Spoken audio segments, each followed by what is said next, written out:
Hello, everybody, and welcome in. We are your hosts. I am Snowball. That is Johnny Boy. And this, my friends, is Jets Worldwide, a.k.a. the internet's the fastest growing Jets YouTube show on the internet. So, Johnny, how you feeling this evening?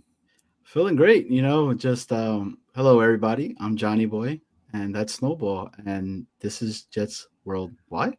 Wide. All right. This evening, we are pressed for time. We have some guests in the background that we have to bring in. One of which is, we'll bring him in first, and then we'll bring everybody else in. Connor Long, he's going to be joining us. Connor has limited time with us, so he will be on right away. We'll bring in Chris Grasso. We'll bring in Jack Talks Jets, and of course, the one and only Paul Esden Jr., a.k.a. Boy Green. Let's shuffle people around here. Let's put them in age order. Okay, here we go. Very good. All right. So, gentlemen, welcome to the show. We'll be going, right? It's like the Brady Bunch -3. So we're going to be, Johnny Boy, what are you trying to figure out? I was just, doing the different types of equations that go in my mind. And yeah, okay. I don't know. It's Friday, baby. I'm ready to chill. Friday. I'm ready to relax. I'm ready to talk some Jets football. So much stuff has occurred right now. What are we going to be talking about tonight, Snowball? Well, we do have a number of topics that we're going to be covering this evening. Let's get that banner rolling here. Should we start out with? All right, let's start out with the earliest news. Okay, so we'll hit this up. Justin Fields says he signed with the Jets because of Aaron Glenn. Thoughts? Aaron Glenn. Why? Why Aaron Glenn? What do you think it is that Justin Fields loves so much about Aaron Glenn that he decided to sign with the Jets? We'll go around the horn. Paul, what do you think? Yeah, it makes a lot of sense. Justin Fields played against Aaron Glenn earlier in his career when he was in Chicago, playing for the Bears. So that makes sense. He's a passionate guy.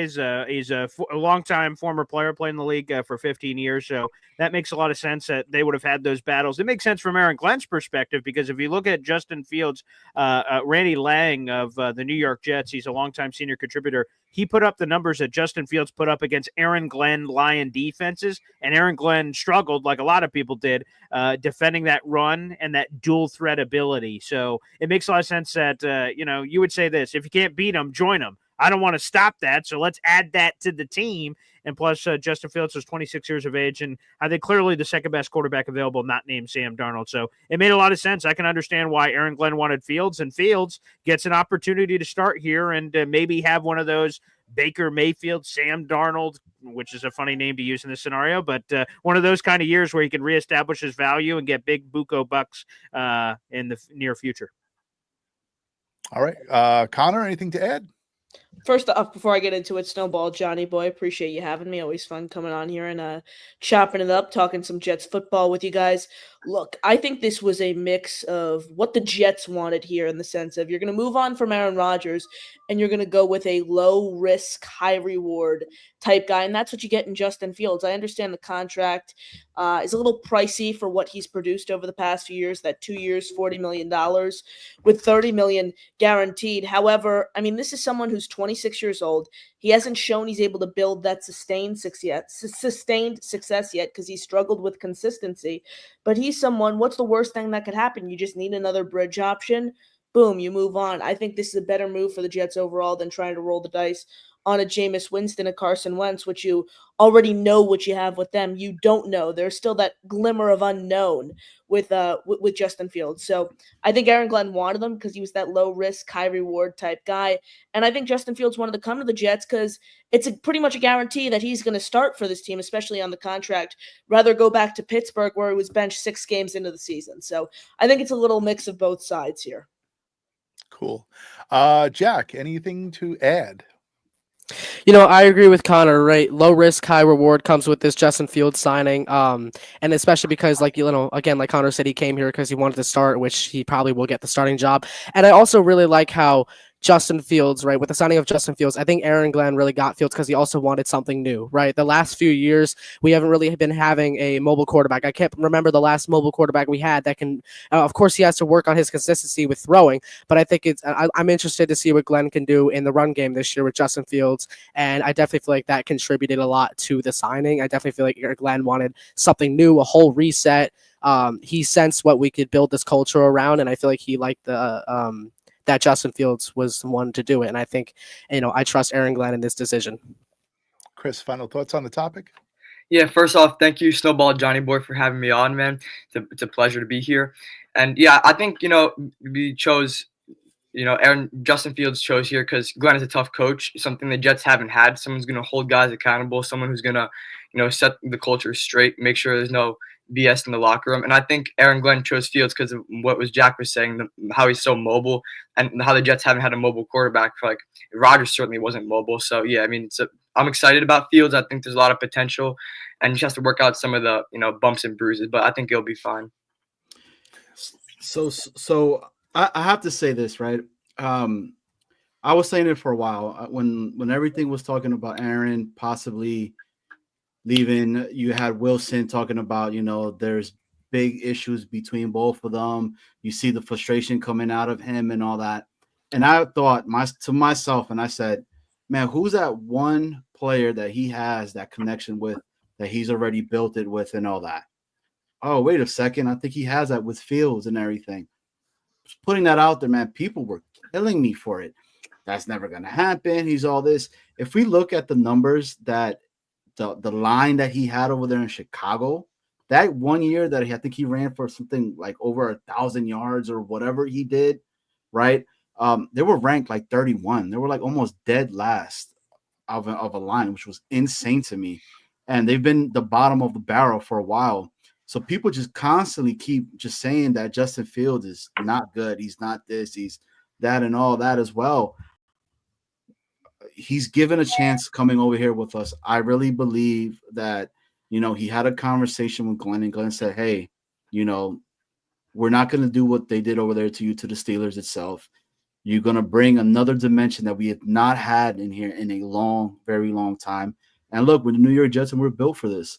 So I'm excited for it. It'll be fun. It'll be true. I can't wait to see a lot of the different packages that they're going to start playing with him, being able to see Breece Hall, possibility of him breaking stuff constantly, Braylon Allen.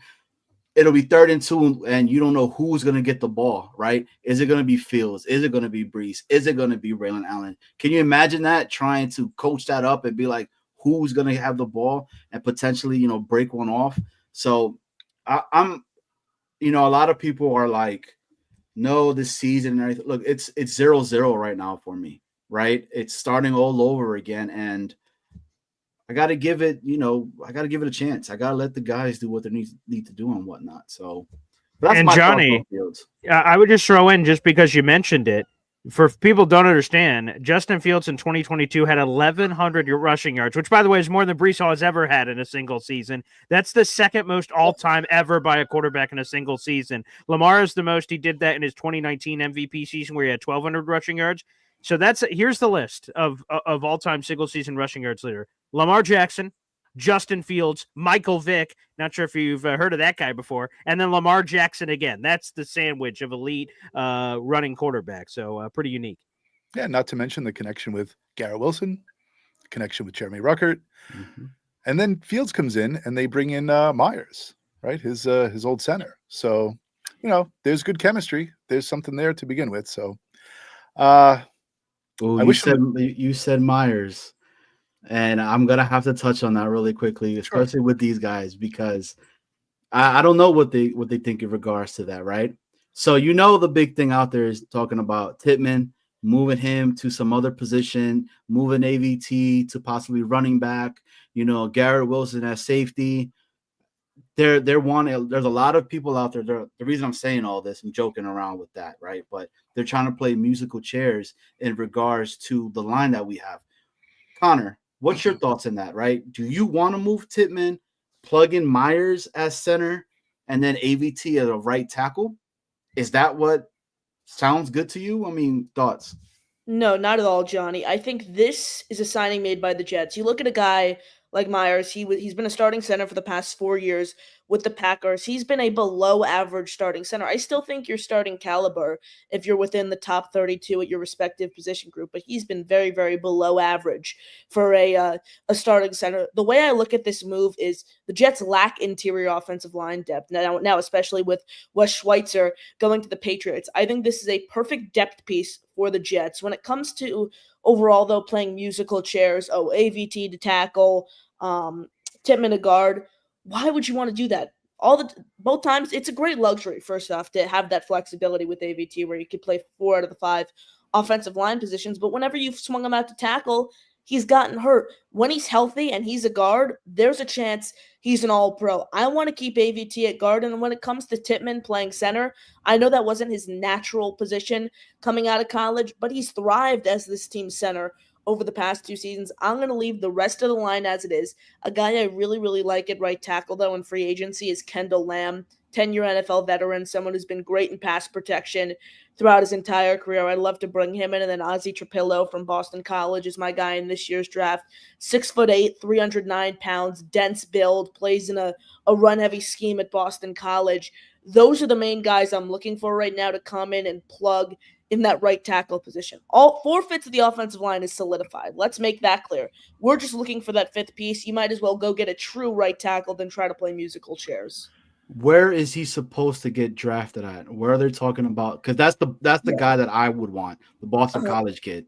Yeah, so they're saying right now, I mean, when the pre-draft process kicked off, he was a 4th, 5th round guy. There's talks of him going in the 2nd round. I think he's going to, if I had to make a prediction, I think he's going to go in that Corley range. So where Corley went last year, so 61 to 67, really, really late 2nd round, early 3rd round. If that means I have to give up, I think the Jets have 2 5th-round picks this year. If that means the Jets have to give up a 5th-round pick to come up and go get him, trade up 5 or so spots, I would be willing to do it because I think this guy is, I think this guy Trapillo is a really, really solid starting right tackle. But even a guy like Collins Pierce from Rutgers, big build, insane measurables at the combine, I wouldn't hate him either. I'm all about getting a true right tackle in the building rather than, like you said, Johnny, trying to play musical chairs and fill holes. Well, didn't we sign somebody? We signed somebody for right tackle already, right? Yes, former Chimuka Patriot Okafor. Yeah, Okafor. But so what happens with him? He's depth because you look at the offensive line right now, Snowball. You have Fashanu on the left side. You're still looking for that true right tackle. You think if you start Okafor, you're 1 injury away from Max Mitchell and Carter Warren. Same old. They're going to be the right tackle for this team. I think Okafor is a really, really solid depth piece. What he did last year, played 1 game, got benched after 6 pressures on 12 snaps. I think he's going to be depth for this team. Like, I don't know why you would want to try to force him as a starter when you could sign a Kendall Lamb for $2.5 million or even a Jedrick Wills for that same price. They come in, they're the starting right tackle because they've had success at that position, more so Lamb than Wills. But I would much rather go that route. I think Okafor is nothing more than a depth piece. Yeah, I'll just jump in to say this. I'm much and Connor Long here is not the only one that feels this way. The other Connor, I've heard everyone. I don't want to categorize everybody. I've heard a lot of people have the same take that Connor Long has, as looking at Chukwuma Okorafor, is how you pronounce it.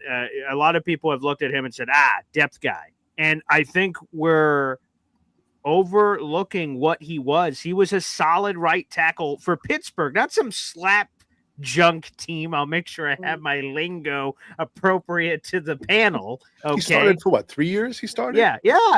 And the right tackle for the Pittsburgh Steelers, and he was solid. I'm not promising anybody he's an all-pro or this, that, or the other, but he was solid. He goes to New England, and I think this is the thing that people don't know about. I reached out to people that I know in New England that covered him or were with him, and when he signed with the New England Patriots, from what I understand, they told him, hey, man, you're going to be the right tackle. The thing you've been your entire career. He has 1,000+ snaps in each of those seasons at Pittsburgh where he became a full-time starter. And in New England, he's like, cool, right tackle. That's what I do. And then at some point during the offseason, he's like, well, left tackle? And he's like, I don't know. I've never really played that before. They're like, come on. You'll figure it out. And they shoved him out there. And to Connor's point, you look at the numbers for those 12 snaps, they were awful. So it seems like, to me, the Patriots lied to Chuck Wuma. They promised him and swayed him saying, hey, you're coming in for this, and then he's doing that. And I know all of us, we're on the Madden age here. I could do that for everybody that's on the panel, that it's easy peasy. Oh, man, I need a left tackle to play right tackle. Edit profile LTRT. Quick flip. All right, no problem. Oh, Chuck Wuma, do you have any problems with that on Madden? Oh, nothing? Oh, yeah, I guess that's okay. So in video game world, it's fine. Who cares? Offensive lineman or offensive lineman. But in real life, it's like doing the opposite. Again, this is a very vivid and in-your-face way. But imagine wiping your butt with the other hand. What after the show? Let's do a little. Please, no. I don't want to see any of this. I'll take your guys' word for it. Right. But if you're in the bathroom, just give it a whirl and try to wipe your butt with your other hand. Not very great. Okay, not great results is my point. I think Chuck Wuma Okorafor may end up being depth, and I think Connor is right. But I think we should have higher feelings about him because he was a solid right tackle for Pittsburgh. He is worlds above better than Max Mitchell and Carter Warren. I just think we need to put some respect on the young man's name, but I think ultimately they will add more competition and most likely from the draft. Jack and Chris, your thoughts in regards to that? Well, I really like the signing because like Connor said, it could be depth as well. But I agree with Boy Green, right? You have to take a chance on this guy. He was put in a situation in New England where he was uncomfortable in, and I definitely feel like we shouldn't really judge him based off of that. He did have some solid success in Pittsburgh, and I definitely feel like maybe we should try to bring that, install that in him again. And I definitely feel like Glenn Engstrand, I definitely feel like his O-line coach can definitely do that for him, and because I feel like I trust in this coaching staff. I really do. Chris? I like both O-line signings. I like the center re-signed, and I also like the tackle too. I think even though they might both be depth, I don't want to play musical chairs with the offensive line. I like Tippmann at center. I like AVT at guard. So as Connor was saying, we do have to find that right tackle. Maybe it's the Boston College guy in the second round. I would love them for them to do that. But regarding the free agents, I think most of them are depth. But I'm not mad. I think people are being too harsh on Muji because I think he has a vision for what he wants the team to look like, and he's signing players that fit that vision. So if we're not going out and splashing on big names, it doesn't bother me because we never had that much money, and this class was never stacked anyway. So, and when signing the big names ever worked out for us. So I'm happy about how they're approaching free agency, and I like some of the signings we're making. Thank you for saying that. Exactly. I've been on board with that. I'm tired of signing all these guys that are almost over the hill. They come on over here, get paid one more last time, and then it's like, what do we do? Right?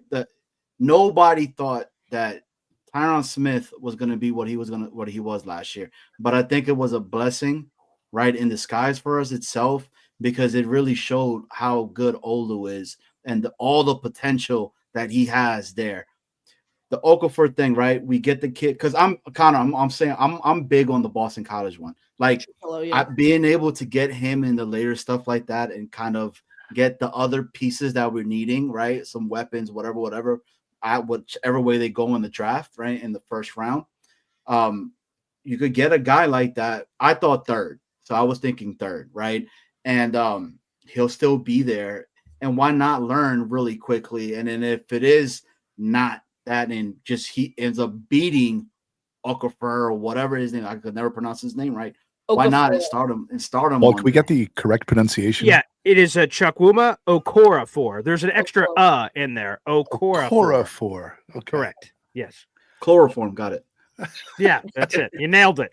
You got it. Very good. All right. Well, listen, we will see what the Jets do at the right tackle position. We do have we have options, but not the right option yet. Moving on.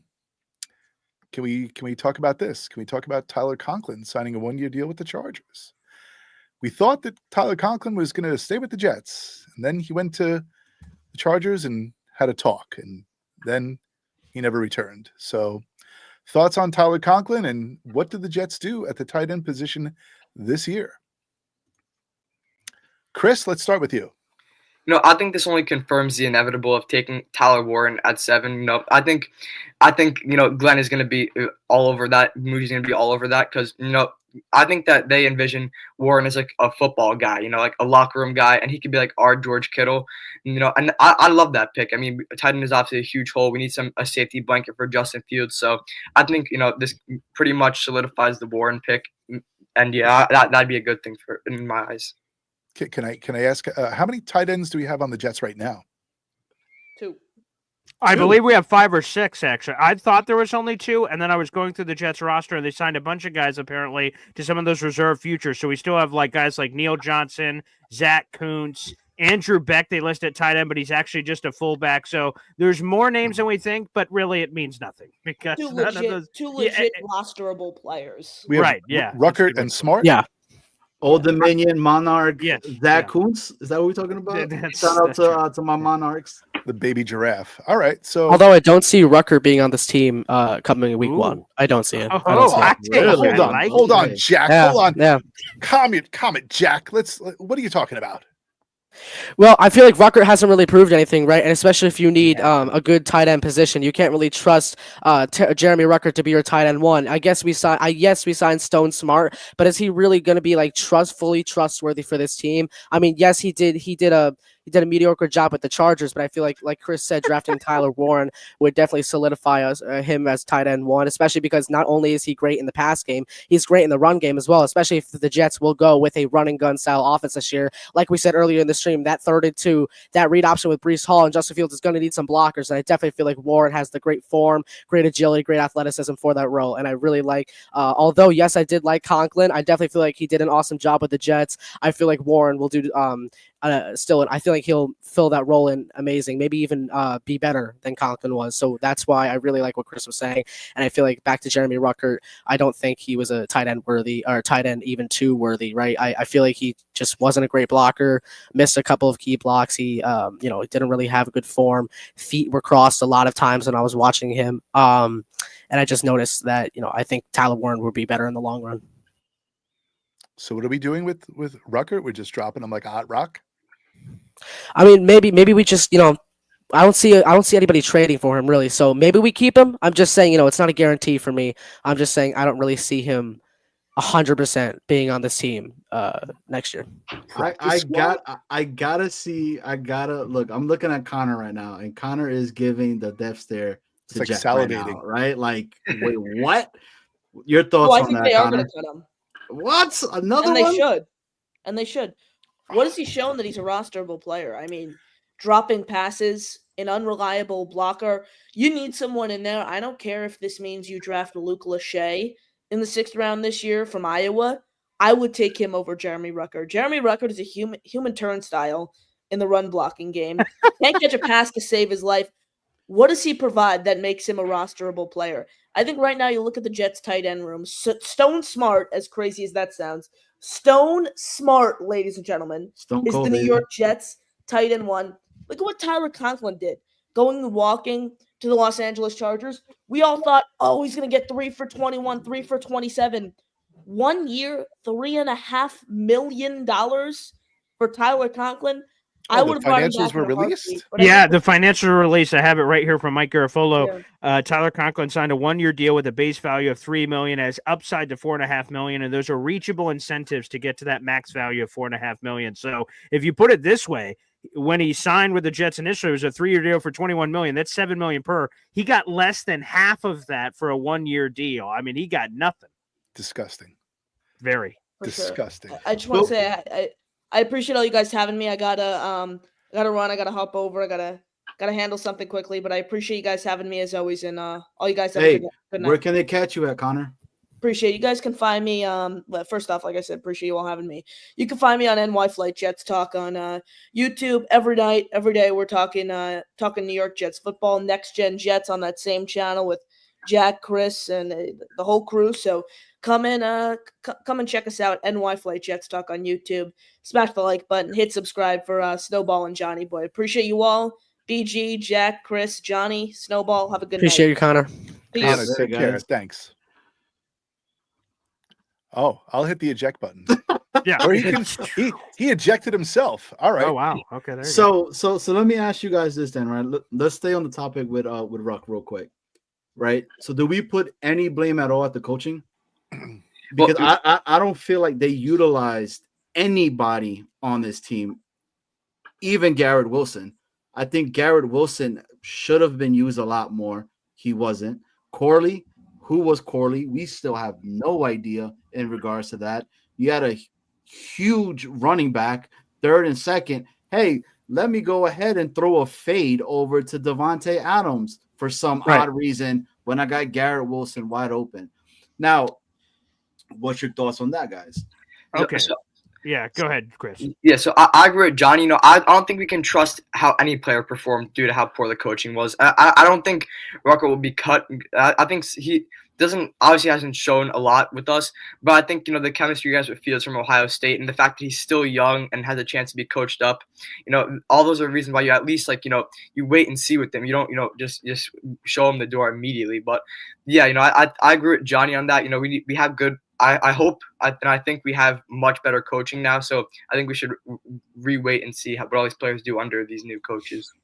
Yeah, I would just say, I mean, the thing I wanted the Jets to do with Jeremy Rucker was use him more in that fullback role from day one, to be honest with you.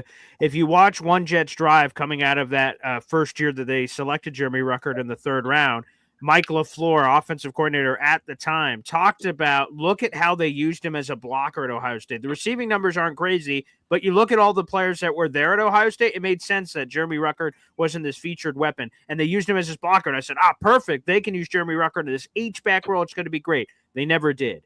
So, yes, Johnny, to your point, coaching can only help. Justin Fields being former college teammates can only help. But if we're being honest, the coaching isn't going to change the balls hitting his stone hands and nothing happening. So whether he got slapped around on blocks, whether he couldn't catch a cold, he couldn't hit water if he fell out of a boat, I don't know how all of a sudden those things are going to change, but confidence is a big thing. So again, I'm sure he has a fire relit in him that Justin Fields is going to be there, new offense with Tanner Engstrand.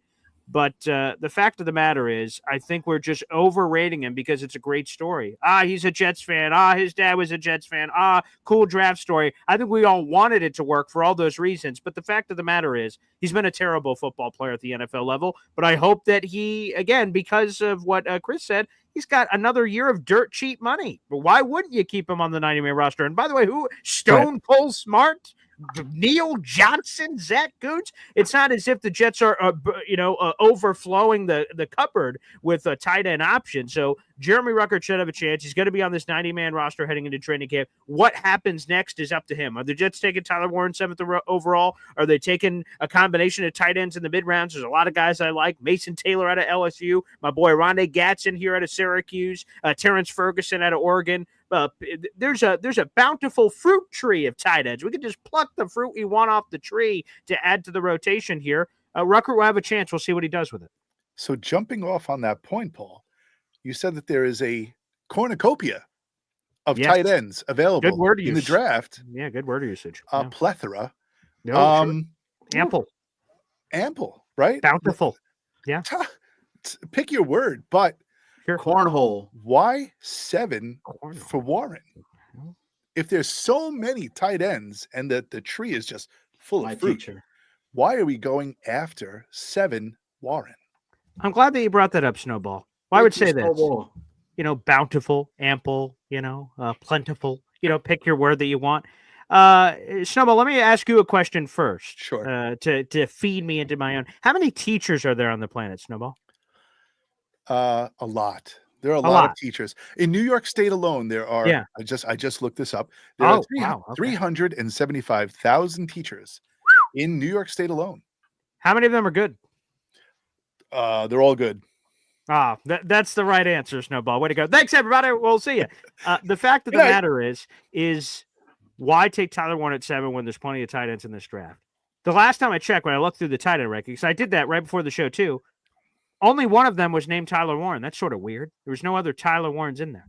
He's the only Tyler Warren in this draft. Can you get another bunch of other guys? Sure. You want to know what happened in that 2020 whatever draft it was, 2021, 2022, when Jeremy Rucker was taken? What did we say? There's plenty of tight ends in this draft. We'll just take one in the third round. And then we get Jeremy Rucker, who stinks. Okay? So there's only one Tyler Warren. No one else is Tyler Warren. Can we get another tight end that I have hope for? Sure. Rondé Gatson here in Syracuse. I love the guy. There's a reason he's going in the 3rd, 4th, 5th round. They have holes. Tyler Warren is a 6'5", 250-pound behemoth of a man that will instantly, from day one, we talk about Jets taking risks on prospects and saying, There's some upside here. Let's see what happens. Tyler Warren is one of those guys that day one will step in and have an immediate impact. He can run block. He can pass block. He can catch a ball to the backfield. He's coming off a career year by every receiving metric that's out there in the universe. And with Justin Fields, again, we're all questioning what the passing game is going to look like. We have no idea. Justin Fields told Ethan Greenberg, Jets team reporter, he has untapped potential of the passing game that he believes he can unlock, and we will see that. But if it's the Justin Fields version we got in Chicago, he's going to need a safety blanket across the middle.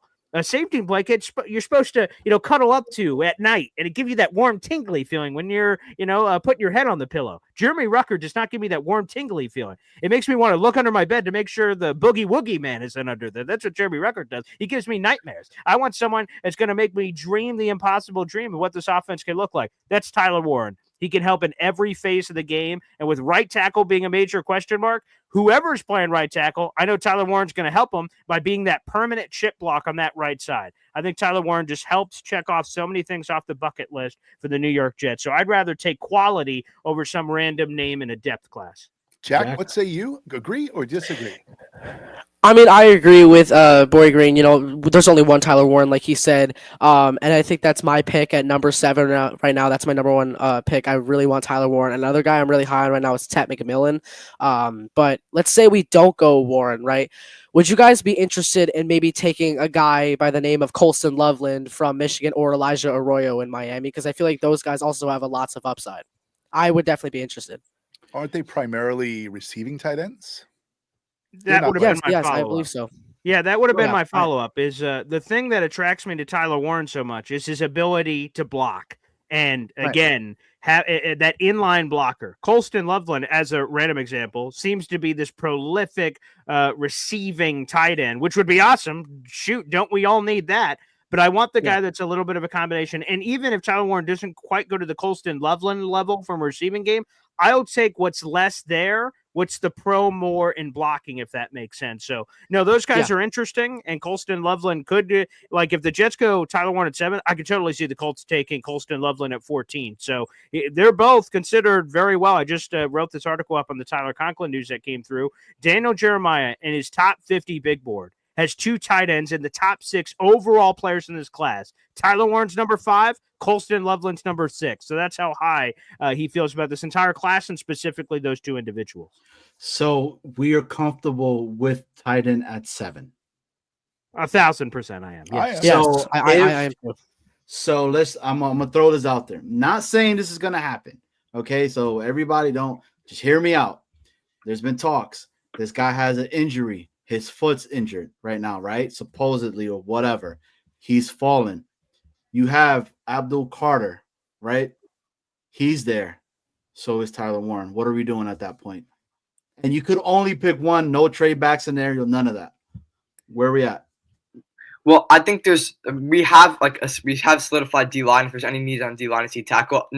Abdul Carter is like an insane player. There's no denying that. You turn on the tape and you're amazed. But we had too many. We need weapons, right? We need weapons. We need a guy like Warren. We need a pass catcher for Fields, especially with this receiver room being so barren.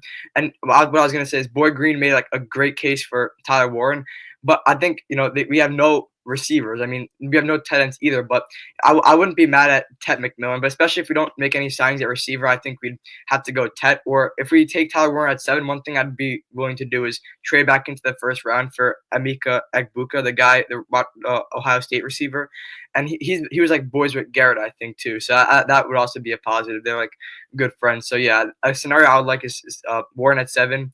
And you trade back in to get that other guy, or you just take Ted at 7 and take a tight end later in the draft because it's such a deep class. If we don't go ahead, Jack. Jack, answer that. Yeah, Jack, go ahead. Yeah. Chris makes a good point, right? If we don't, take Warren, Ted would be a good option. But here's the thing, right?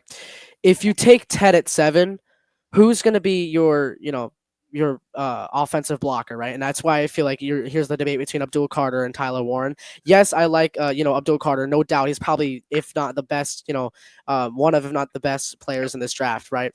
But I feel like Chris is kind of right in that sense. We have Will McDonald, we have Jermaine Johnson. I get he's coming out of an Achilles rupture. We have Quinnen Williams. Again, maybe if we need someone in the interior D line, maybe Abdul Carter. However, I think we need to focus more on offense right now, especially because, with the way this team was coached last year, the offense was, not nearly as clicking as what we thought it would. And neither was defense, right? But I feel like now with the return of Jermaine Johnson and, you have an uprising star in Will McDonald and already, star in Quinnen Williams, I feel like the ratio is more heavy on adding Tyler Warren to the offense, getting a more needed position per se. So I'm with Chris on that. I'm taking Tyler Warren. I don't know what my 40-yard dash was in high school when I was playing football, but if Abdul Carter was among the possibilities and said, Paul, you got to run the pick in, you will see the fastest fat guy run to that podium like nobody. Abdul freaking Carter, what are we talking about, people? I mean, for gosh sake, Will McDonald's coming off a career year. He looks awesome, but Jermaine Johnson's Achilles exploded. And while I love everything he's saying, he has an elite mentality. I love Jermaine. I wish we could have 53 Jermaine Johnsons on the team. He just is built the right way, and he's saying all the right things. But, a quarterback like Aaron Rodgers having the Achilles blown out versus Jermaine Johnson, who uses that Achilles every single play and is relied on for explosiveness and everything else, there is a chance that Jermaine Johnson comes back fully healthy. He got hurt all the way back in week 2. So there's a lot of time from then to now. But shoot, I don't know what he's going to be. And plus, you can't only have those 2 rushers all season. You're going to need a third guy. And what a luxury. Your third guy's Abdul Bleeping Carter. Sign me the hell up. What are we talking about? Good Lord. What I would say to that is then who's playing tight end receiver then? I don't give a flying hoot. Jeremy Ruckert. I'm back on the Jeremy Ruckert bandwagon. We have Abdul Carter on the other side. Jeremy Ruckert. But we also said that we have a bountiful of tight ends to choose from. You guys named them as well. All depends who's available. And what about wide receiver then? We haven't signed nearly enough help. We have Alan Lazard, Chris. What are you talking about? Exactly. Alan Lazard. Come on. You talk about what's his name? Rucker having stone hands. Alan Lazard has stone hands. Yeah, boy, you have to be joking, right? Yeah, I'm definitely joking. He's definitely joking. Unfortunately, he's still on the roster. Here's the thing. Alan Lazard has, and this is why I know this may be not even a topic that even Johnny Boy or Snowball even had as we're just taking over their show. Hey, next gen Jets, baby. It's now Jets. It's our show now, you bastards. Boy, I want Lazard back. And people have been killing me for it and all that. Well, that took care of that. But I mean, look, I want Lazard back. He can block. Right, and if this is going to be a heavy dose of Brees, Allen, and I can't think of his other name. Our third one, Isaiah Davis. Yeah. So I mean, you want a guy out there like that. That's big and stuff. But there's other wide receivers that are out there too that are not being talked about because everybody's stuck on Tet. I want Tet. Don't get it twisted. If he's at 7 and there's a possibility for us to go and he's there, I want Ted over Warren. And people have been killing me in regards to that. But that's me. That's my opinion in regards to that. I can understand that. I agree. But then I'm also been on, and Boy Green knows it. I say it on the show every single day. I want to trade back. If there is a possibility for us to trade back, if the talk about Sanders possibly continues to keep falling, right? I can see the Saints saying, I don't have a quarterback. Derek Carr is not that guy anymore, right? Why not bring insert Sanders that could potentially learn behind Carr for a little bit and more than likely will take over the actual QB room itself. And then let's get ourselves, our guys will still be there. And then we can have a further conversation in regards to that. But just real quick on Lazard, he led the league last year in drop percentage. I mean, he was awful. The year before, he was just as bad. He had a 17+% drop percentage that he had. Name the wide receivers that are out right now in free agency. I know you have it up. Oh, I know them. Yeah, I don't have to look them up. Amari Coopers are out there. Obviously, Stephon Diggs is still out there. But it seems like we're following, we're all playing Inspector Gadget over here. You look at the Jets' path here, free agents. Stephon Diggs and Amari Cooper don't sound like Darren Muji, Aaron Glenn guys from what they are. 100%. These 30-plus-year-old something players. Again, they're big names. That's classic Jets. You must have the wrong year put into your VCR here, Johnny. In 2024, Joe Douglas and company would have signed all these bastards to be playing wide receiver. So I don't think they're going to be going those waters, which brings us back to Lazard. So Lazard's attitude was so poor in 2023 that the Jets made him a healthy scratch on multiple games, and he's just sort of gave up. Now, I think here's the challenge for AG is Allen Lazard's still on the team. It's because no better options are currently out there for money swap of you cut Lazard and eat this dead cap to get this guy. I don't think there's a combination they like, so that's why he's still on the team. But here's the thing. Can AG find that fire within Allen Lazard? People forget Allen Lazard came into this league as an undrafted free agent. He did a scratch and claw his way to be ultimately making the practice squad for the Jaguars. He impressed the Packers from afar. They signed him to the 53-man roster, and then all of a sudden his career takes off with Aaron Rodgers. But there was a fire there where he had to play special teams. He had to grind his way up. To your point, be that run blocker. And then the fire seemingly disappeared the moment he signed with the Jets. Stop me if you've heard that before. For 4 years, $44 million. Can AG as a former player go player to player and have a conversation with Lazard and get that fire back? If he can, then you're right, Johnny. Maybe we get a Lazard resurgence in 2025 because we need someone to be playing wide receiver. But that's a challenge for AG. Can he get that fire back? Because that fire's been lacking this entire tenure here with Lazard in New York. And we don't know what Tanner is either. Of course, that's the other right. one. I mean, because Tanner could potentially come on over here, and he's the next coming of He's He's the next coming of Shanahan, and but we don't know that, right? We can hope in regards to that. It's such an unknown, but I'm actually excited because this is the first time in a long time that we're not just hiring. We're not bringing in Calais Campbell, that is 39 years old, because of the name that he has on the back of his jersey itself, and pay him a stupid amount of money. And BG said it earlier today on his show, right? Why do we keep going after somebody that's time after time after time just crapped on us and dumped us and everything? Snowball, your thoughts? Well, you know that if Robert Saleh was here, Allen Lazard would be gone. Didn't he say that during a press conference? Something about his contract. He's just year whatever, he's out or something. I don't know. He did, right? He let that slip during a press conference. That's something Saleh would say. I'm surprised that he's still here, but we don't have much to work with. So Allen Lazard stays on the team until we find better. I agree. Can he work? I don't know. Again, like Johnny said, pray and hope that Tanner Engstrand brings the best out of him. Paul said it too. We'll see. I don't know. I don't have much faith, but what are we going to do at this point? We have to deal with the cards that we have in the deck right now. So he is one of the cards. He might be one of the jokers, but we just have to deal with him. So I don't know where we go from there. I don't know. Hey, BG, and let me, and to you guys too, right? To Chris and Jack as well. So the other day, right, I made a comp in regards to Tet, right? I said, now I am not comparing what Mike Evans has done, right, in the NFL.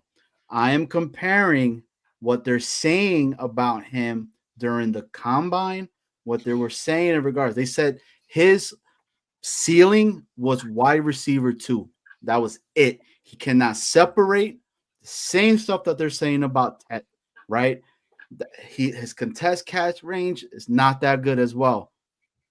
And look what ended up occurring, right? Chip on his shoulder and all that. I think he was picked 7th, right? Wasn't he? If I'm not mistaken. Mike Evans? I'll have to go back and see. Let me find that. So I don't understand the hate that Tet gets. Well, they were in Arizona, so they had to throw the ball. Well, don't you Don't you want somebody that is catching the ball constantly? I would. I mean, I know he got some hands on him that he's catching the ball, but your guys' thoughts on that? People bash Tet because they think he's so slow and he's not even that fast. Well, first of all, he's not even that slow. And, I know speed is very important to wide receiver, obviously, but, there's so many other factors like Tet's ability to slow down and, accelerate and decelerate like in routes makes him a great route runner. He's 6'5", so he has to have a, pretty good catch radius. And after the catch, he can make people miss, and he can, run one all the way, take a slant to the house. So I know I'm excited. I hope they do draft Tet, but I like Tet or Warren, either one. Jack? I agree. Tet, again, one of those guys that people are saying, he may not be the fastest receiver in this draft class. But he definitely has his own, abilities. Like his ability to stride it out and, make a deep run down the field. I definitely feel like that can maybe even be as good as speed, right? Your ability to stride it out, maybe get open when you really need to. I think Tet has that gift, and I really feel like if he wants to line at next to or across from Garrett Wilson, you really need that combination and a big wide receiver and an athletic wide receiver, which is what Garrett Wilson is, right? I really feel like you need that, athleticism. Like look at the Kansas City Chiefs in 2019 per se. Patrick Mahomes got some help with Christian. I'm sorry, I'm blanking right now. Sammy Watkins, right? Not really the fastest guy in the league, but big, able to stride it out. Then you had who can go deep, maybe catch it over the flat. Even he could really do anything with his, and that didn't make him worse than Tyreek Hill. Yes, he was the wide receiver too, but he was right up there with Tyreek Hill, right? Who is arguably the fastest player in the NFL, and I feel like that just made a good combo and could really separate defenses a lot. And that's why I really like Ted. That was just an example right there, though. Yeah, I would just say I think you must have meant someone else, Jack. Because Sammy Watkins had that 4.4 speed come out of Clemson back in the day, so I'm sure you meant a different receiver. But still, to the Tet that you guys are all talking about, I agree with Chris. His ability to slow down is one of his best abilities because he's slow as molasses, for God's sakes. But in all seriousness, the thing that obviously, if you look at Tet McMillan's production, the last 2 years have been insane at Arizona. I mean, the numbers speak for themselves in every major category. The thing that I wonder if it's going to translate to the next level, right, is he's putting up awesome numbers at Arizona, and he's getting praised for his ability in contested ball situations. To me, I see Tet, and I'm like, well, I'm glad he can thrive in contested catch situations because he's not fast enough to separate from these corners. So every catch has to be contested for the most part. So it's a constant battle. Now, if he's dominating in those scenarios, maybe that will translate to the NFL level. One of my favorite abilities, and maybe this is why Tet would be a great compliment to Garrett Wilson. Garrett Wilson is a basketball player on the football field. His ability to cross up defenders and create that separation, it's nasty. I still go back to his rookie season. He was one-on-one with the corner in the red zone, and he just hit him with that two-piece combo. Pop, pop! And then the corner was like, oh! And then it was just wide open, and you're like, that's disgusting. How did he come open that quick? Garrett Wilson just has this fluidity to how he plays the game, which is beautiful. It's like Lynn Swanish is how I think about it, with how he's able to move just organically on the football field in such a unique way. It's tremendous. And again, maybe with his height and what he brings to the table, it's Tet McMillan being this big, box out what we thought Mike Williams was going to be receiver and much younger. Maybe they're just going to complement each other really well. But my criticism, my concern, I hope he proves me wrong and I'm an idiot, is that I hope that the contested catch thing is something he dominates, but that he can find other ways to create himself open, whether it's Tanner Engstrand helping him out or whatnot. That's the concern for me going from college to NFL level. We haven't seen that ability to separate, and thus every play has to be contested. And if any of us, try to catch 10 balls by yourself just in the street versus, hey, someone's going to be defending you and you have to make a contested catch. Naturally, our percentage is going to be smaller on the ability when someone's in your face. So hopefully that's something he can get past at the NFL level. And BG, and I say this, right, with the Tet, and I meant to say this too. I think Tet will be there for us later on as well. So what do you mean? It goes right back to my trade back scenario and all that as well, to be able to get that back there. So there's just so much, and I have to say that I believe this regime put us in a really good position because we could truly go anywhere right now with what we have. And yeah, the signings that we've got, they're not the flashy signings. There's a lot of hate that's going on there, a lot of it and all that. And I'm not one of them. I like them a lot. There's so much upside that these players had. I was so happy with the Derek Nandi signing. Like, this guy is going to be the guy that does all the dirty work that's not going to be talked about. And we're missing guys like that, right? The JFM, when he was gone, I was pissed when they let him go and all that. Yeah. So here we're at.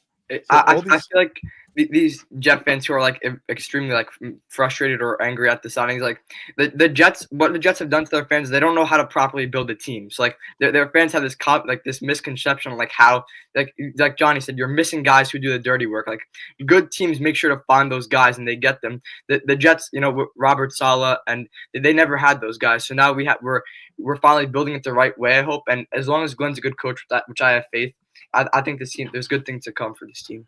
So are these picks non-blamable picks, do you think, with Aaron Glenn? Like, if they don't work out, like, well, we took a shot. It was a chance. We tried. And you got a low cost build. Yeah, I was about to say you got him for cheap. So yeah, it doesn't hurt as much as a guy like Tyron Smith and Hassan Reddick not working out, which yeah. So you get these guys for cheap, especially. Guys like Andre Sisco, the 1-year deal. I love that signing. He'll play some nice safety for us. He's young. There's potential. And I feel like we will be extending him come this time next year. So, yeah, these signings, I like these signings. I like the way we're approaching it. And I think people are being too, pessimistic.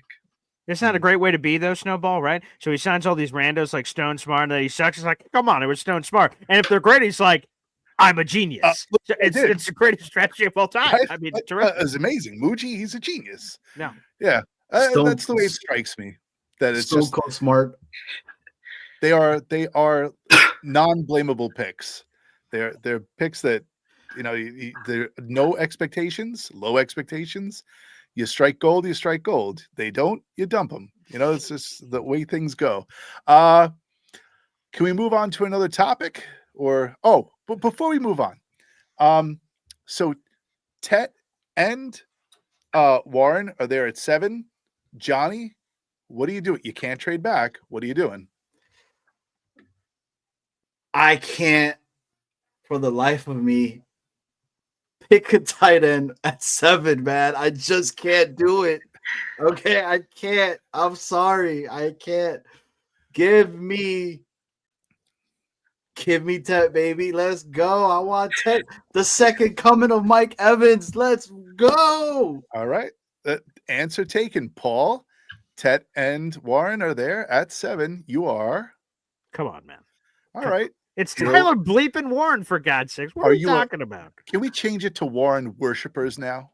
Yeah, I'm seeing Warren Warriors. What's the name? I know there were Bowers Boys last year. Warren Warriors. Warren Warriors. Okay, I'm a Warren Wizard or woohoo, Harry Potter. I don't know. Whatever you want to, whatever alliteration you want to use. I am a Warren guy. I think it makes a lot of sense. I think a lot of Jet fans are like, oh, he's not Brock Bowers. Well, I'm sorry. We made the right pick last year. I know that's an uncomfortable conversation. It's a quiet part to say out loud. We took a left tackle. Look at the left tackles that are available. They suck. Okay. Will Campbell in the draft. Well, he's probably going to slide into guard. Okay. Armand Mebu. Oh, he's probably going to play right tackle. Okay. What are we doing here? And they're looking for agents. Dan Moore. Who the hell is Dan Moore? Do a Goog search on who the hell Dan Moore is. You just got $80 million from the Tennessee Titans, for God's sakes, of being an average tackle. So the Jets made the right call. But it's okay. Brock Bowers is awesome, and Olu Fasher looks like he's going to be awesome. So I feel good about both. They made the right choice. Three Siblings says Warren, 5-year player in college. He was going to be a doctor. Well, what do you blame him for? Come on. He was the quarterback. Now, one of the things I do like is that he was a quarterback. And it is some wildcat action. You got to have it up here for that too. But I just can't do it, man. I can't do tight end at 7, bro. No. Say right. No. Chris, what do you say? So my problem with taking Warren is not that he's a tight end. If in that regard, if we had filled out our wide receiver room more in free agency, I'd be all in on taking Warren. But we have not addressed wide receiver to the extent that we need to. So I think wide receiver is a bigger need than tight end for this team. And we need McMillan at 7. That's what I would do. I'd pick McMillan. But I think they're going to pick Warren. I think it's almost a sure thing because I think Glenn and Muji are going to fall in love with the kind of player he is in general. And I like the Warren pick. Hear me out, but we need more receivers because then Garrett's going to get doubled and get no production if we have no one next to him. So a guy like Tet can really take attention off of him. Johnny, how much did you pay Chris? This one. Hey, Chris, I'm gonna send you that that you know what later on, man. I got you, bro. Appreciate that. Jack, did Johnny offer you any money? Jack? Nope. I'm going Warren here. Johnny's not getting me here at Tet. I'm going Warren. I think that's the right option. Tet, great receiving guy. But I just think overall talent's better than just one, right? And of course, Tet is a. I think he's second best receiver in this draft class, if not first, right? But I think Warren brings more to the table, right? And he has the opportunity to be the head of the table of this offense, especially this run game. He'll, definitely help with that a lot too. You need more pieces than just one. That's what I believe. He just No, said Johnny, head you're of the not table. paying me. You're not sliding me $10 to go. He with just Tet. said head of the table, and I instantly thought of Roman come on, Reigns. guys. Come on, baby. Let's Roman look, Reigns, baby. I My mean, tribal chief. you guys know that Warren, right? He grew up a Miami Dolphin fan. Like he loves the Dolphins. That's okay. We could get past this. We can work on just this. kidding. Wasn't Fireman Ed once a Dolphin fan in the 80s? Not any argument. That is false news. I'm trying to sway this conversation. Okay, Snowball, to you, Johnny? What? Tet or Warren? Oh, shut up. It's Warren. 100 days out of 90 days. It's Warren. I'm sorry, but it's Warren. He's too he's a multi-use person that just does more than Exactly catch the ball. He is versatile. Versatility is key. And this team, being that they are lacking in so many positions, having an extra lineman, having a blocking tight end, having a receiving tight end. Damn, the guy throws the ball. Like, if that's you what I need was him just about to say. So who knows what they're going to do with him? Hopefully, like you said, Tanner Engstrom turns into like the next, offensive guru genius that we've been waiting for. So if they can use this guy in a valuable, meaningful way and squeeze all the creative juice out of him and make him the person that we all think he is, then get this guy at 7 and don't even delay. That's just my get him in a opinion. package. Get him in an offensive package. I think that'll be awesome. So we're saying first play of the season, right? If Warren is a Jet, Warren goes ahead in the end around, right? Field gives him the ball. Field runs out, right? And it's a bomb from Warren to Fields for 80 yards. Is this what we're talking about right now? It's the what was that thing? The Philly what? Philly special. The Philly special. Or the Braxton Berrios hook and ladder.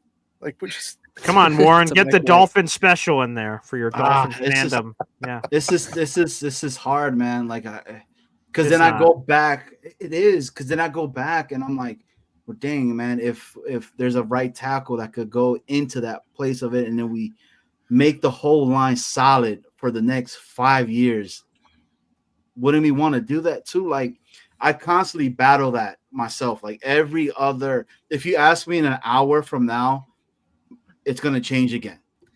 And we have the capability to be able to go ahead and do that as well in the draft. So, yeah, see, Thunder knows what I'm talking about. Armand Membu. I would love Armand Membu at 7. I think the position the Jets are in is this, and I think sometimes you overcomplicate it. You're picking 7, which means only in no matter what combination, 6 players are going to go ahead of the Jets, which means you're going to get whoever number 7 is. There's going to be at least one quarterback. Maybe there's 2. We'll see what the drama unfolds there. Abdul Carter's going to go. Travis Hunter's going to go. 1 or 2 of the offensive linemen are going to go, and the Jets are going to be in a great position. Mason Graham may be there. Armand Membu may be there. Tyler Warren may be there. We've got a lot of tater tot McMuffin people in this gosh darn chat room, for God's sakes. Pour one out. So, I mean, to me, I feel like it's going to be hard. The Jets can always find a way. It's going to be hard for the Jets to make a pick. We're all spiking things down. I picked Tyler Warren over Tet McMillan. If they take Tet McMillan, it's going to be hard for me to, you got a 6'5" receiver opposite of Garrett Wilson for Justin Fields? Idiots. There's a 0% chance I'm going to say that. So there's very little things they could do where I totally go, oh my gosh, what are they doing here? A lot of things make sense for the Jets at 7. You take Tet, you take Warren, you take Membu, you take whoever. I'll be happy. Regardless. You're at number 7. You're not. It's hard to mess this up. I was going to say another word, but yeah, it's hard to mess this up. Smart. Hey, Jack. So I know you have to head out, but I want you to go ahead and plug in where everybody can catch you. Everybody can catch me. Again, thank you guys so much for having me on the show. This was really truly of a blessing. You guys are all great. Thank you guys so much. But you guys can catch me on two places. You can catch me on Next Gen Jets, which is a rising Jets program on Connor's channel. You can also catch me on my own channel, Jack Talks Jets. Road to 300 subscribers right now. So goals to get there by May.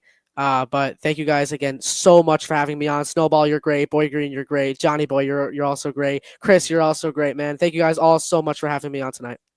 Thanks, Jack. You're great. Yeah, a Thank lot you. of great. Have a great night. Okay, so All right. And then there were 4. And now there's 4. Chris, we The want 4 all the dirt. horsemen.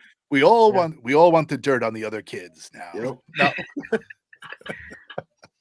No. Let's do it. Let's do it. What are we doing now? Let's do it. What are we doing? The conversation that I don't want to have, All right. but I know it needs to be brought up. This is going to be lava. We're pouring lava Yes. in the show, and we're Lava. talking about this. Oh, This is hot lava oh Lord, have mercy. because there's going to be a whole poop storm of comments in Wow. the chat about this, because this is a polarizing subject that a lot of people have very, very strong opinions about. We bring it up just because we want to stir the pot. So let's go. Well, I think we got the breaking news during the show, right? Jameis Winston signed a 2-year deal with the Giants, and I don't know if that immediately eliminates them from the Aaron Rodgers sweepstakes. I thought they were probably already out anyway, but to sign Jameis Winston to a multi-year deal, again, it's not crazy money. It's like 2-year, $8 million with like double that in maximum potential value. They're eliminated. Minnesota voluntarily left. It seems like Pittsburgh's all that's left. So it seems, and he obviously had that 6-hour visit today. It seems like we're very close at some point here in the coming days to that becoming official. Where Aaron Rodgers, we have Pittsburgh Steelers, and the Jets host the Pittsburgh Steelers in 2025. Oh boy, Opening night, Monday Night Football. it's too good to be true. Yeah, Right? Yeah. Chris, thoughts on this? What Rodgers visits with the Steelers? What do you think? You think they gave him like a bag of popcorn and a can of soda and just said, "Hey, Aaron, what's up?" Yeah, I was in the camp of bringing Rodgers back for the Jets because I wanted to, really make a push at the playoffs this year. But I do like the Justin Fields signing. I believe they released Rodgers, but they went and got out the best, possible like a second option for him. And obviously disregarding Darnold, who was never going to come here. But Rodgers with the Steelers could be dangerous in the AFC. I think Rodgers had to make it about him, so he waited a little long. He might wait a little longer even after the Steelers, give him an offer, and he'll think about it, but he just wants attention. So I think he probably will end up signing with the Steelers, and they probably gave him some reasonable, some maybe a little over, but I'm excited to see what the Jets do with Justin Fields, and I'm excited to see that primetime game week 1. By the way, here's a live Giants fan. He's not. I don't think he's watching the show, but my radio partner Jim Lurch, he's a diehard Giants fan. He just saw the Jameis Winston news and texted me. Problem solved. We signed Jameis. Eye roll emoji, eye roll emoji, eye roll emoji. So that just goes to show you how Giant fans are currently feeling, apparently, about their quarterback situation. There you go. One of my friends is a Giant fan. He's super pumped right now. He's texting me. So Seattle gets Sam Darnold. Yeah. The Vegas Raiders, right? They get what's Geno. his face? Yeah. Geno, what's his face? Geno, Yeah, what's his sure. face? Yeah, right. Right. Spots filled in New York, Jameis Winston, Giants. Mm-hmm. Now you have 2 veterans who are sunset of their careers, right? You have Wilson, you have Rodgers. Yeah. The Vikings balk on Rodgers. Mm-hmm. And now you would assume that the Vikings are looking at Russ Wilson. Well, actually, the story Or are they AJ AJ McCarthy? They're going to sign him, or they're going to start him, or well, the other news that broke during the show, the Vikings are in talks with seemingly retired quarterback Ryan Tannehill. So Minnesota's looking at Tanny as a potential option, and they're in talks. The breaking news doesn't stop on Jets Worldwide. Apparently not, which makes a lot of sense. This is Jets Worldwide, for God's sakes. Why wouldn't it be breaking news? And if you haven't liked the show, or if you haven't liked the show, if you haven't liked the channel, Nope. or, Trying to fit are it you? in here. Oh, are you starting to do this? No, I was trying to fit it because there's Jets Oh, Worldwide here okay. and my name here. So I was trying to Tetris. Boop, boop, boop, boop, boop, boop, boop, That boop. was supposed to be our Yeah. our cue, right? Oh, yikes! Sorry. Yeah, I know. I sent the I wrong was vibe. reading that as the wrong signal. Yeah, sorry about that. So Ryan Tannehill, Yeah. being looked at by the Vikings. Apparently. So now Russ and Aaron are just hanging out there in limbo, interviewing. They're talking. So who knows what happens with these two vets? I said it from the beginning. I said that Rodgers would become a Pittsburgh Steeler at the very beginning, because he's a bad man and he's got to wear black. So Oh, I see. Right. Well, it seems like everyone's going to have a home then. So let's say Aaron Rodgers going to Pittsburgh. I feel you're right. I think that's the most obvious thing. Russell Wilson visited with Cleveland. Apparently, that's a real option. Now, with the Giants, I don't imagine the Giants are going to sign Winston and Russell Wilson. So Russell Wilson to Cleveland. I feel bad for Kenny Pickett, who just got traded to Cleveland. He was in Pittsburgh. Pittsburgh is like, oh, man, I'm the guy. And then Stewart's like, hey, we just signed Russell Wilson. Like, son of a. And I was like, well, at least I go to the Eagles, win a Super Bowl. Now I get traded to Cleveland. It's like, man, I'm going to be the guy. It's like, wait a second. Is that Russell Wilson again? So it's like he's just haunting him forever, apparently. But so Russell Wilson to Cleveland makes sense. Aaron to Pittsburgh makes sense. And then there's really no one left for Tennessee, who then you would assume it's Cam Ward time, because they've made no quarterback action this offseason whatsoever. So yeah, I think that's how the dominoes end up playing out. I just thought about when you were talking about Cleveland, when Pickett sees Russ Wilson walk in. It was like an episode of The Californians. It's like, ooh, what are you doing here? Yeah, I know. I to Kenny, that poor bastard, right? Again, he won a Super Bowl last year and he's made a lot of money. He's a former first-round pick, but right, like he gets traded, right? He has no real choice in the matter. He gets traded to Cleveland, and they say, like, hey man, you got a chance to compete for the starting job. He's like, oh, great. And then they're like, Russell Wilson's available? Oh, he wants to sign here? So like there's just a lot of rumors about it. So all the dominoes are falling. So when do we believe, right, that the problems start with DK and with Aaron?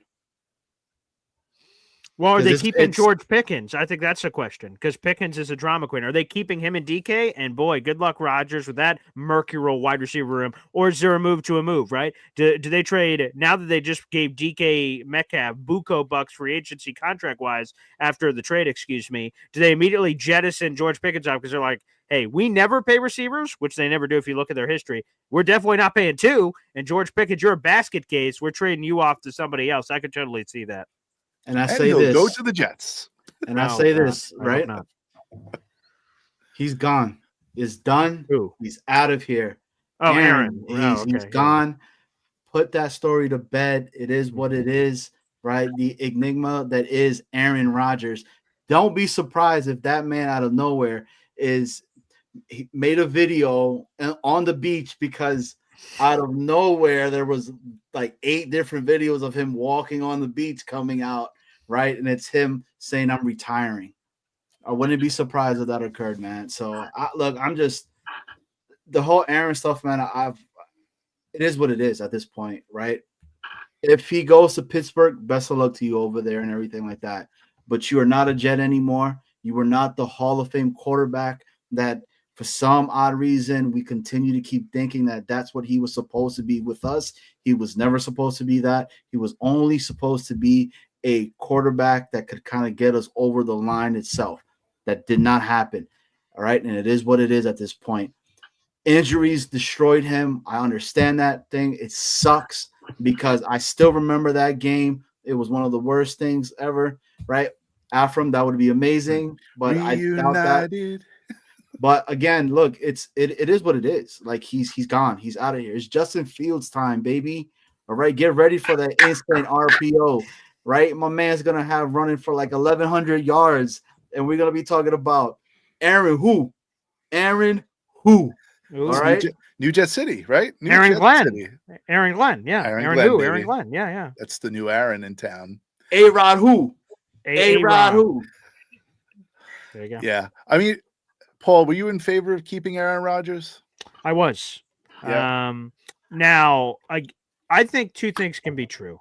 I think a lot of people view the Rodgers thing as this divisive thing, right? There's a lot of content creators, right? Like Jake Asman is a massive Rodgers guy, and he hated that they didn't go with him. And there's a lot of fans who were with him and against him, and it was very polarizing.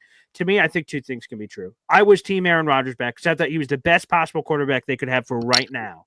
But Aaron Glenn isn't trying to get just the best quarterback for right now, and that's hard for some people to hear. Aaron Glenn doesn't know how many times he's going to get a chance to be a head coach. He has to assume that this is the only time. And he had to have a conversation with himself and Darren Mooj, and he says, am I willing to put all my chips on Aaron Rodgers? Because I've said this on a few of my shows, that if you bet on Aaron Rodgers is my guy. And let's say halfway through the season, Aaron Rodgers looks sideways at Aaron Glenn. He's like, I'm not buying what you're selling, pal. There's a lot of Aaron Rodgers posse players on the team that follow him. And it's not just Packers guys. Quinnen Williams, you saw it. As soon as the Jets sort of announced and through reporters that they were moving on from Aaron Rodgers, Quinnen Williams tweeted a tweet and said, another rebuild year for me. So if Aaron Rodgers turned to the coaching staff and said, I don't believe in what these guys are selling, other players would go, we don't believe either. And all of a sudden you have a mutiny and all kinds of crazy crap that could help happen on the team. Aaron Glenn's like, you know what? We might be worse this year. Worse at quarterback, by putting Aaron Rodgers out the door and bringing Justin Fields in. But I'm fine with that because we're going to live and die on my sword and my decisions. The signings of Stone Smart and everyone in between is the decisions they're going to make. So I wanted Aaron back because I thought he was the best quarterback for the team. But I totally understood the Jets' decision to say, we're going to rip the Band-Aid off. We're going to stop the Rodgers crap. See you later. This Packers guy, Devontae Adams, this. It's my team, Aaron Glenn saying this, and we're going to do it my way. New Aaron, the new way, the only way. He is the way. So I agree. It's not bad to stop ignoring me, Johnny boy. Well, let's get another. Clancy. Love you, Clancy. Can we get another opinion in here? Let's bring Connor back in. He's back. He's back. I appreciate you guys having me back on as always. It was just popped off to the quick 45-minute show. Talked a little Jets tight end. So I said, you know what, Snowball? I'm going to go back to our Discord DMs and I'm going to click the link and see if anyone's still back on. And I click the link and I see everyone here. So I said, might as well pop back and talk some Jets for a few more minutes. We're still here. Jack was a tragedy, so we. What happened? What happened with Jack? You don't even want to know what happened. It was bad. It was crazy, man. It was crazy. We sent him to the hellhole. Yeah, too bad. I want to bring this up real quick because we were kind of talking about the quarterback stuff and everything, and he wanted to bring Elijah Moore back, right? So. No, I did not. I did. Hey, tweet out your Bible verse, baby! Woohoo! Let's go. All right, the signing of Justin Fields. Okay, was that a bad contract for us to have? It was for how much again? 2 years, $40 million, $30 million guaranteed. Okay. Yeah. Right. So I love E. E right here, he puts this. He's saying that it's a waste of $30 million. Tyrod could have done that. Now, I do believe in Tyrod Taylor. I think Tyrod he's one of my favorite quarterbacks and all that. But it's only because of what he's done out here in Virginia and all that. So I've seen him forever and a day. Anyways, right? But again, Justin Fields comes over here. I don't think it's a bad signing for the amount of money that we got for a starting quarterback where the upside is a lot more compared to Tyrod. Your guys' thoughts in regards to this? What's the other 10 million? It's 15 million a year, and then there's another 10 million hanging out there. What is that? Incentives? They better. Yeah, I believe I believe actually it's the opposite. I don't think you do it off of the guarantees. I believe it's 20 million per year, and he has chances to get incentives to get it more. I don't think those have been released on what those incentives are, whether they're reachable or non-reachable. They get separated in those categories. So I believe it's 20 million per year plus incentives to get up even more. Wow. That's that 10 million missing. That's a lot of money. Yeah, that's a lot of money for Justin Fields. Is it? He's the 17th highest paid quarterback in football. Okay. Yeah, I wonder how many that is. I wonder how many that is if you where he ranks if you take away all the starters on rookie contracts. He'd be bottom 10 for sure. Oh yeah, sure. He might even be smaller, right? Because the rookie contracts, for the most part, depending on where you were picked, of course, those can soup up even more. So that even speaks more to it, Connor, that it's a deal. I don't understand. There's been a few people that have come out. One of them is Jerry Dulac. He covers the Steelers. He told Rich Eisen on his show, it's ridiculous the money the Jets do, and Jets always make those kind of moves. And I'm like, what are we talking? That sounds like a salty Steelers guy. Exactly. To me, Justin Fields, if we're being honest. And again, you could judge the options that were available if you want to, but this is the honest truth. Sam Darnold to me was the best quarterback that was available in free agency. Okay. But obviously he wasn't coming here. Unfortunately, I love Sam. Yep. Okay. And number 2 is Justin Fields. He was the second best option available. And look at his age. He was 26. So the Jets went, well, he's the second best option available. Let's get him. And obviously there's somewhat of a bidding war, right? In particular, there's the Jets and Steelers involved and whoever else unnamed teams were potentially on the list for them. I was speaking with a Raiders guy, Mo Moten. He said Justin Fields was high on their list, which I had no idea. If their secret stuff behind the scenes, the Geno Smith stuff, wasn't very public until it happened. So apparently one of their backup plans appeared to be Justin Fields. I'm like, oh, fascinating. I didn't know that. So long story short, no, I don't think it's crazy money. Here's how it all works. Let's just boil it down to this. If Justin Fields is awesome, this is the greatest deal of all time. Look at the money he's paid. The Jets signed him to a 2-year deal. So it's not like Justin Fields has this awesome year and he hits open free agency and the Jets have no choice to either give him the franchise tag or not. He has that second year. So the Jets and Justin Fields can come back to the table and negotiate a long-term deal if he becomes a franchise quarterback. Let's go to the opposite. He sucks. He's terrible this year. Possible within the realm of possibilities. Then you have a veteran, slightly overpaid backup quarterback or bridge guy for your next quarterback you're bringing in. Either way, it's all cost controlled. I love that the Jets did this. Exactly. It was more than I thought, though. Again, PFF and all these other projections said it was going to be like a 1-year deal for 10, 11 million. Was it more than I thought? Yes. Is it a bad deal? Absolutely not. The Jets got a 26-year-old quarterback in an offseason where there weren't a lot of options available. And even if they fail, I'll add this, BG. Even if they fail with Justin Fields, I would much rather see the Jets fail with Justin Fields than bring in Carson Wentz and win 6 games. I'd rather see them win 4 games with Justin Fields than them win 7 games with Carson Wentz or Jimmy Garoppolo, one of those veterans who are just fundamentally broken and can't play football anymore at this point in their careers. So I would much rather fail with a 26-year-old who, at least entering the contract, you knew was a low-risk, high-reward type move. You were gambling on someone who had a lot of upside. I'd much rather fail with that guy than a 30-something-year-old who just looks like they can't even play football at this stage of their career. And we don't know what Justin Fields is. I think that's the other part that Aaron Glenn signed him.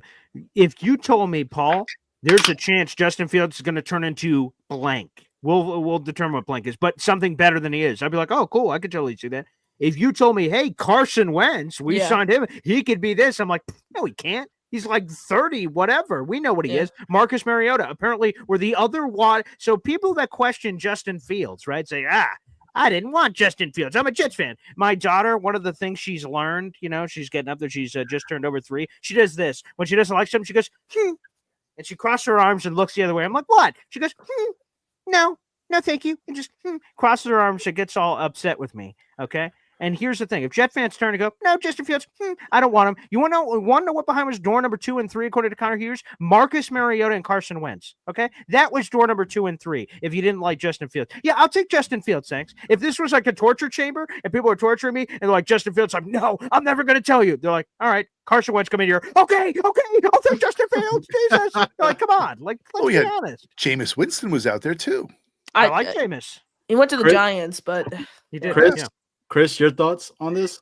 I love everything about the Justin Fields signing. You're paying that money to a guy. He's young. He's young. He has a strong arm. He's extremely athletic, and you're paying this guy who has a chance to become, the face of your franchise. And if it doesn't work out next year, it's a win-win scenario because if he sucks and we go like 4-13 or like God forbid like 3-14. We have a top 5 pick and we're taking our franchise quarterback next year. So in a sense, either way, you're getting your franchise guy. And, one thing I was thinking about is, everyone dreams of having the quarterback wide receiver connection in the NFL who played in college. We see that with Burrow and Jamar Chase. We have that with Justin Fields and Garrett Wilson. They have chemistry. I'm extremely optimistic for what's to come with Justin Fields. I think with good coaching and we play to his skills, he can work out some of the things that we saw, like he can work out some of the negatives, like getting through progressions, and he has Tyrod helping him too. So I'm optimistic about Fields, and I foresee good things to come with them. So legitimate reasons why Justin Fields failed in Chicago. The line sucked. It was Exactly. horrible. They coaching didn't sucked. protect him at all. And he still improved every year with Thank you. incompetent Exactly. coaching and no weapons and nothing like that. That's the thing. And I know people are gonna point and say, yeah, he went 4-2 with the Steelers last year, but their defense was doing all the work. They're such a well-coached football team. I don't care what your defense looks like, what your coaching staff looks like. You still have to be a facilitator to win 4 games in 6 starts. And I think if he could do just that for the Jets and the defense holds up and there's solid coaching on this team, we look at the penalty numbers, you bring that down, you get the run game going. Fields starts 12 games for you, Tyrod starts 5. I'm not saying I think this is going to happen, but it is not the craziest thing in the world to talk about this team going 9-8 or even 10-7. I think we'll go 9-8. Thank you. Yeah, I've been saying that. I've been saying, and I don't think it's crazy if you really pull it up, right? We could do it, man. There's a possibility to be able to do it. You got 3 backs that were not utilized the right way. On first offense. You got a whole. We got some players that and we haven't had the draft yet. That's why I want Trapillo too, Johnny. He comes from a run-heavy scheme at Boston College. He's able to set an edge on the outside for you on the right side of the line, open up the running game. I'm telling you, there's. And look I'm at not the going to get Steelers bought thing. in, but. Yeah, which is fair. Cotter, you bought it, baby, with me too, man. I know you're trying not to, but say it. I will do anything. 1,100 yards, baby, next year. 17-0. Yeah, there you go. But folks, look at the Steelers stuff, though. It's why the Steelers pulled Justin Fields and then thought they'd turn around and sign him to a deal. They're idiots. I don't know why they thought that, but he was 4-2 as a starter. Okay, and one of the 2 losses he had was Dak Prescott going crazy in Pittsburgh on Sunday Night Football. So that was almost like an ungodly, otherworldly experience for one of his losses. But fine, put that in there. He had 10 touchdowns to 1 picks. He had a career high in completion percentage. He had a career high in quarterback rating. And again, people are going to say small sample size, and I'm going to say it's not his fault he got benched. They're the one who pulled the trigger on the benching and went to Russell Wilson. And while it had an immediate dopamine rush where they went to 10-3 or whatever they were, it all inevitably collapsed, like all these other Russell Wilson seasons since he's left Seattle. And then they lost and did nothing in the playoffs like they haven't done since 2016. So to me, I think there's enough potential here at Justin Fields. There's been enough progressions, and Tanner Engstrand handpicked Justin Fields. It's the other thing we don't talk about enough. He is this OC, and we're going to see what he does. He obviously in the back rooms, and I hope One Jets Drive eventually releases these kind of videos that they do behind the scenes on free agency. Obviously, they went, Justin Fields our guy. Jeremy Fowler and so many others have said, a great guest on all of Connor Long shows with Jeremy Fowler. They're best buds. They got scoop skis and doing all kinds of crazy crap over there, for God's sakes. And Jeremy Fowler said the Jets prioritized Justin Fields. And obviously, Justin Fields felt the love and ended up signing with the Jets. So we'll see what it turns out to be. But I think there is enough arrow up with the stuff in Pittsburgh that you say, hey, look, Pittsburgh uncovered something here, and we could take it to the next level. So I see the green coming over everyone's face. And the glasses are turning green. And everyone's like, their contact lenses are turning green. And this is every year we do this. It's the same thing. Every single year we get lulled into this, this is the year. In the past, we were a quarterback away, but now we have faith that we have our coach finally. Like this guy, Aaron Glenn, is going to bring us our culture. He's going to bring us our winning team. We need discipline, and he's going to bring that. And I'm confident in that. And what I was going to say is one of the main issues people highlight with Justin Fields is that he checked the ball down too much and didn't push the ball downfield to open receivers. But one thing I would say to that is the Steelers, were telling him to play too conservative. They were holding him back. I feel like the Jets got to let him loose and play to his strength and just let him do what he's going to do and let him throw the ball. 100%. I'm for me, it's 0-0. Okay, we're starting fresh again and everything, and there's a chance. I believe for everyone else, it's also 0-0, Johnny. I'm not sure, but I'm pretty sure everyone else starts with that same record. Exactly. I mean, but that's what I'm saying. Nobody thought, right, that the Commanders were going to do what they did last year. Right, they're the number Nobody- 2 overall pick, right? Yeah, Nobody had that on their bingo But card. quarterback, one word, quarterback. We have Justin of Fields. course. You know, The Jaden Daniels to right, Justin Fields. No, the potential is there, man. And we look, there's a lot of people giving crap to Glenn that are saying right now, you know, when he said, I want to win. I think something to that sense, right? We need to win. Winning. I'm here to win and all that. And they're giving him crap about that. Now. Yeah, we got to win Not just now. win. I want to win now. now. That's what Yep. it was, right? Why would you not want your coach to say that? I think the Rodgers truthers are thinking that's corny after you got rid of Rodgers and the whole thing that he gave you the best chance to win, and he's just saying that, but they're really gonna tank. Like, I think the fact that people are talking about this team tanking is absolutely Horrible. hilarious. Crazy. Exactly. Yeah, they might not be good, but even if they win 3 games, I can guarantee you it's not because they're tanking. It's because they're playing bad football. the main sentiment I would give to all Jet fans right now is everyone needs to relax. And, you know, people are getting way too hard on Muji and Glenn for no reason, just because, you know, we didn't have a lot of money and this class was never good. And they're actually being smart. You know, they're signing players that, you know, they envision to be a part of their future and their way of running this team. So that's smart. And the Jet fans are broken. We're so used to just signing all the big name guys, and it's never worked out. And people want us to go back to our ways. So the fact that, you know, some fans are mad is actually a good thing, because we're changing our old ways. We're building it correctly with Glenn and Muji. So I'm excited. And yeah, I so want to play this video, but it's disgusting. Do it. I'm gonna play it.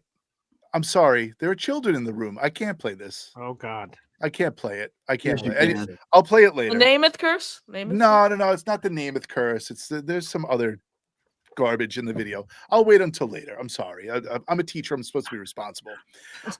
Would it matter if I do it though? I will play this. Hold on. I will play. Stream, I never got to see Wayne Corbett play. Unfortunately, my Wayne Corbett was Wes Welker, who I think was a great receiver. He's a Patriot, though. Oof. I know, and a Bronco, and a Dolphin, and a Charger. Okay. But he was great, though. I mean, he and Brady, I know it's going to piss off a lot of Jet fans, but do you want to support an Asmaniac that is a self-admitted Patriots fan? Please consider casting your vote for an Asmaniac with high moral character that is definitely not a Patriots fan. This ad was paid for by Asmaniacs for Johnny Boy. He's on fire! And that is real footage. That is real footage. That is Shameless nothing. plug for Johnny Boy. where was that footage when I was playing against them? Hey, it's there, man. I have it on there. I go against them tomorrow. Make sure you guys know who to vote for. Snowball, did you win or no? I didn't catch that show. No, I did not win. Chef Kevin wiped the street with me, but Oh, hey now. that's okay. It's all love for Chef Kev. Yes. If I'm going to lose to anybody, I'm going to lose to Chef Kev, and I'm not going to care. Anybody else, I would care. If I lost to this guy, Johnny Boy, then I'd care. But other than that, Oh, because I'd be breaking balls on this show. that's all I would have. I would have. That's exactly what I would have be doing. crap to pay all day long. I'm so tempted to play the video. Anyway, what else am I talking about? What are we Let's talking go. about? So all right. So you guys are good on time and everything, right? Nothing. I have to dip soon because I hear my baby in the other room. But whatever you guys want to Yeah. get to me, I could do another topic. I got 5 minutes. I Yeah, got 5 alright. minutes. Then Johnny, afterwards we'll take some callers from the Yeah, chat. I'm all good right? for another 5 minutes. Yeah. All right. Okay. So we'll say another 5 minutes on the guests, and then we're out. Sounds good. All right. Yep. So let's wrap it up, Johnny. What do we close with? So with everything going on right now, right? Where do you guys believe the Jets are currently at? What is your thoughts in Record regards to wise, that? Not records wise. I'm talking about the position that we have put ourselves for the draft.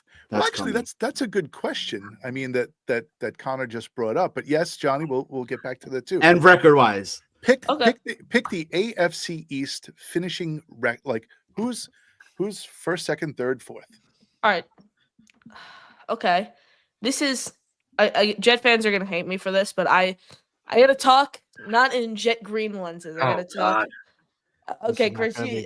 You're gonna talking pessimistic talk. It's not pessimistic. It's real talk. So I'll start with the way the Jets approached free agency. Overall, if I had to give it a grade, just did this team get better or did it get worse? Not keeping into account an approach that Darren Muji had. Just looking at it, I'd give it a D because I think the Jets got worse in free agency. I didn't want Aaron Rodgers back. I didn't think Devontae Adams was going to come back.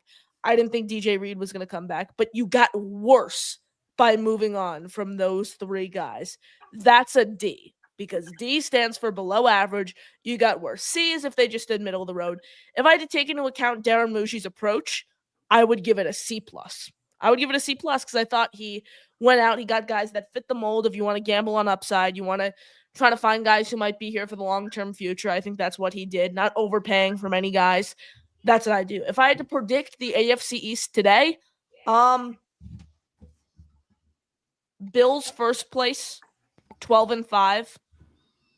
Patriots. Oh, he's giving records too. Okay. Oh yeah. Good. Okay. Patriots second place, 9-8. Jets third place, 7-10. Dolphins last place, 5-12. Okay. Thank you, Connor. We just lost like 21 subscribers just right now. Oh my god! No. How did none of you guys say they're not factual? The Patriots going 9-8. Oh, the Patriots being ahead of the Jets. Yes. Look at their roster. It sucks. Their roster is terrible. The opinions given on Jets Worldwide. The Patriots roster is god awful. Yeah. Better coaching staff. Okay. Better coaching staff. Okay. Mike. Okay, BG. We haven't seen Aaron Glenn coach a game, and we're already going out saying he's better than Mike Vrabel. So who's the Patriots offensive coordinator? Josh McDaniels. Who's their defensive coordinator? I'm blanking on his name. I was talking about him the other night. I don't know, man. I don't know. That roster is really bad. Mike Vrabel, of course. If we're all being honest, Mike Vrabel. Well, depending. Yeah. Okay, there you go. If we're all being honest, of course, Mike Vrabel is a really good coach, former coach of the year. That over AG. I just think that when you look at the rest, is Josh McDaniels immediately just going to come back and we just assume he's the same Josh McDaniels he's always been? Some people will. I don't know, man. To me, the Patriots 9-8 is wild. I just think that crazy. Roster is awful. Drake May's not good. Yeah, well, I don't know about that. We'll allow the Drake May thing to be determined. I disagree with that. Same here, 1,000%. But I just think the roster is awful. It's probably, before free agency started, was a bottom 5 roster in the NFL. That's how bad the Patriots were. Now, they spent a lot of money. Carlton Davis and obviously Milton Williams. Like, they're throwing around a lot of money, and that's what bad teams do. They need to make up a lot of difference here coming. I think it's going to take some time for New England, personally. And who the hell is playing wide receiver for New England, by the way? They're gonna have to build through the draft, yeah. Stephon Diggs. I think 9-8 might have been a little ambitious. I'd probably say 8-9, but I still great. We've now bullied him down by 1 win. Come on, Chris. We could get him. We could get him to 6 if we keep pushing him. Yeah, 8-9 is still crazy to me. I don't know how. What team is going to be better in the AFC East than the Patriots and the Jets? The Jets are going to be better than the Patriots. Connor, I'm not even saying that bias, brother. I'm being dead serious. Not even looking way too optimistic. The Jets are. This team just won 5 games. How many did the Patriots win? All right. The Patriots got better. That's the thing. The Patriots got better. This team won 5 games because we had horrible coaching. Rodgers was playing hurt for like the entire year with the worst possible hamstring injury. Our kicking game sucked. Our defense didn't play up to what we thought. They still won 5 games though. But how much better did the Patriots get? I don't know, man. Patriots added the cornerback to play opposite Gonzalez. They added the defensive lineman to help lock down their run game. Most importantly, they beefed up that offensive line room. That was the major issue last year. They couldn't keep Drake May upright. You bring in Morgan Moses. On a 3-year deal, 34. Still, you beat. I'm not a fan of the contract, but when he's on the field, BG, he's a more than serviceable starting right tackle in the league. So you get a right tackle. You get some O-line depth. I'm telling you, the Patriots are going to be the second best team in this division. The Jets have pillars on this team. They have pillar players. They have their wide receiver 1, running back 1, corner 1, D tackle. We have a good D line. Aaron Glenn. They don't have a good D line behind Quinnen Williams. Their defense, the interior. Jermaine coming off an Achilles. And Derek Noddy next to Quinn. Derek Noddy was the worst run stuffing, one of the worst defensive linemen by almost every measure last season in the league. Well, he only played 20% of the snaps, so that's kind of a small sample size to judge. Didn't get him on the field, but he appeared in all 17 games. They had no confidence in him. He started 2 of the 17 games. I blame Snowball for this. Well, either way, the thing I will say, I'll throw in the divisions real quick. 5 minutes. Yeah, there we go. I think the Bills win the AFC East. Unfortunately, it is what it is. Until one of these teams make a seismic leap and prove it, the Bills have won it 4 straight years. What in God's green earth would change it until we prove it on the field? I have the Dolphins in second place right now. Whether Tua stays healthy or anything, we'll all see together. But Mike McDonald and this staff, I think they're a quiet team that's on the hot seat that no one's talking about, and we'll see how they respond to that. I have the Jets in third place. I think New England's going to be in last. And to be honest, before Connor started speaking, I didn't even think that was a hot take. But now hearing everything Connor said, it makes it seem like it's this sizzling take, like, ooh, screw you, Patriots. I feel like I'm being dead serious. Just like Chris was saying earlier, I don't feel like to be honest, I don't even feel like I'm having a take. I feel like I'm just reading a newspaper. And there should be like no emotion. Yeah, Patriots are last. But now I feel like I have to like summon like some voodoo doll juices to explain why I think New England's terrible. I think Mike Vrabel's awesome, but I don't think he's just going to snap his fingers and he's walking on water in New England like some other people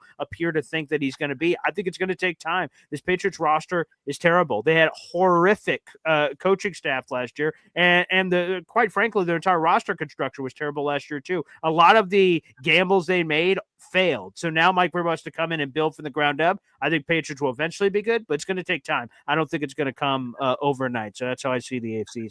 Before the draft, again. For my AFC, the Bills Jets first place 17-0. All right, buddy. Bills first at 12-5. Jets second at 9-8, and Patriots third at 8-9. Dolphins third at 8-9, and Patriots last at 6-11. And the reason why I'm so high on this team, we have our core players. If Aaron we Glenn did last year though, they didn't show it. Like you have to show. We didn't have our coach. We all thought we were a quarterback away, but we were a coach away. And our how do we know we have a coach now? Good coaching would have benched him. Good coaching. How do we know we have a coach that? How do we know we have a coach now though? I'm saying if we do, that's what we're gonna do. I have faith that we do. So you're gambling on an if to give the Jets a winning season. The way this regime has approached free agency has given me optimism. I love the Justin Fields signing. I love the way we approach free agency. I know we didn't sign any flashy names, and we didn't have to get rid of Rodgers and create all these holes, by the way. But now we have it. We didn't have a ton of money. This class was never good, so we approached by signing guys, not the biggest names, but they have potential, and these guys will. So I think that Glenn and Muji they have a vision and they've signed players that fit that vision. So I'm optimistic. We can build through the draft in terms of filling our holes at pass catcher, beefing up the D line, getting a right tackle. We have a draft ahead of us. So I'm excited for what this team is going to be. And I don't see the Patriots making any crazy run like Connor does. And ladies and gentlemen, that is the youth of New York Jets content, baby. And that's what I'm talking about. BG, I know you have to head out. Connor, yes. I know you have to head out. Chris, I know you have to head out.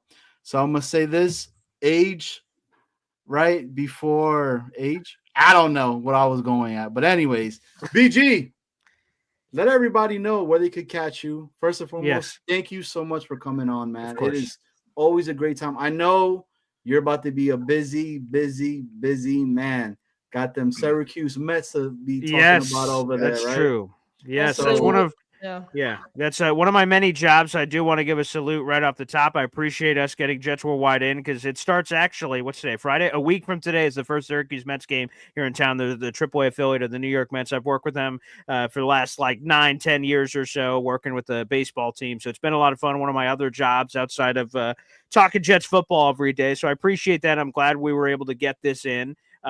First off, the number one show I have to plug comes in 22 minutes. It's Next Gen Jets with these young buckos coming up here. NY Flight Jets Talk. So make sure you guys support the youth and the next generation. For goodness sake. It was my first chance with Chris, Jack, and obviously Connor. We've done a lot of stuff together, but Chris and Jack both very impressive. Again, I just think back to where I was, and I wasn't doing none of this content creation business. I have no idea what the hell I was doing. So you guys are just so far ahead of where everyone else is at. So to me, it's you guys probably don't look at it this way, but I do to you. Like you're gravy. Everything you guys are doing is going to set you up to another level. Thank you so much. I'm so proud and Appreciate it. happy for all you guys. There's no questions. That's the first show I got to plug. And now, yeah, Boy Green Daily live every single morning at 7:30. Holiday, birthday, Kwanzaa, doesn't matter. We're live every single gosh darn day, baby. So make sure you guys check it out at Boy Green 25 BOY Green the color 25 on YouTube. Bye. Boy Green, thank you so much for coming on. Connor, Thank you. thank you. Chris, thank you. Again, the faith that I have in the youth of America is Appreciate it. unfounded. Oh, I mean, wow. you Okay. guys really are like, to find your groove and to find your niche at this point in your lives Impressive. is just going to set you up for success later on down the road. And I really appreciate you guys for coming on. Of course. Anytime. I appreciate you having me as always. And then with one more thing with the divisional things. It's all a crapshoot. Who knows? God, here we go. Josh Allen goes down 4 plays in. The Bills win 3 games. Who knows? Who knows? And the what Patriots go happens. 17-0, right, Connor? Yeah, for sure. Definitely.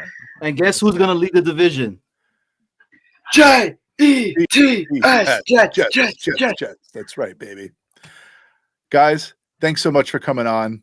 You can hit the eject button, or we'll hit it for you. Appreciate you guys having me on. Do I get a sound Appreciate effect when I do this? Pew-pew! Because it, Okay. pew, yeah.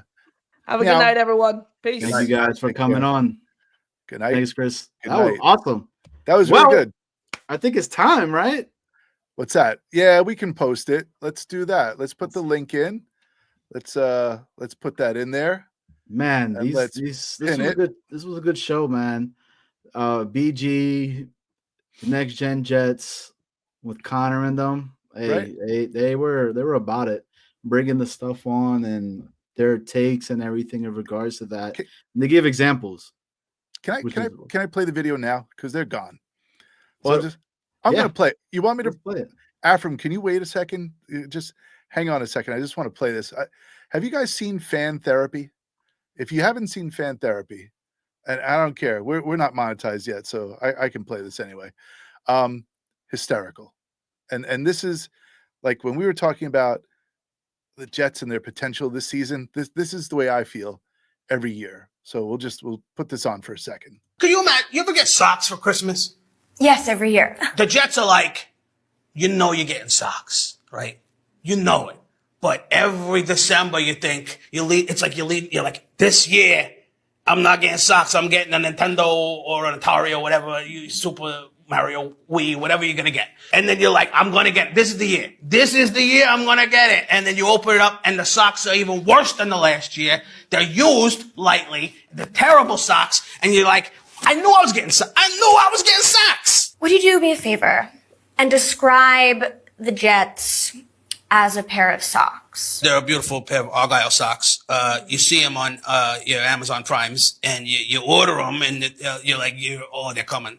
These socks are gonna be beautiful. But then as soon as you walk out the door with them, it's raining, you got your worst pair of sneakers on, and they get soggy, and then they're soggy for the whole day, and they're never the same after. They're never the same after that. It's just the same soggy socks over and over. They smell like shit. They smell like shit. I was gonna be mad about that, Francis, but I can't deny it. Somebody beat off in them. Somebody came, bada banged on them. Yeah, everything. Maybe you need to find a new pair of socks. How dare you? How dare you? I'm hearing from the group that there's cum in your socks. Sure. And if there were cum in my socks, I would get a new pair of socks. You're a functioning human being in the world. And you could be that too, Tony. No, You no, could no. get the cum out of your socks. It's not as easy as it sounds. It's not as easy. It's right. Because they mean something. The cum or the socks? Both. Yeah? Okay. They make us who we are. You wear these cummy socks around, and that's who you are, you know? And that's part, and we have different DNA. It's science. Doctor, I actually went to Tony's backyard and saw the Jets game the other day. Wow. When we manhandled them. Yeah, it was a good time. I got to see the cummy sock right up in person. It was not. It was not a good manhandle. Sometimes it's good to be manhandled, but I mean, I think this is my time. And you know what? I was so mad this week. I threw my sandwich across the room, and it traveled further than any of Mac Jones' passes this season. So let's calm down here. What kind of sandwich was it? It was a gabagool and brajut, and was your wife not there to intercept it like one of Zach Wilson's passes? I wish my dog intercepted. Yeah, I'm sure he did. Okay.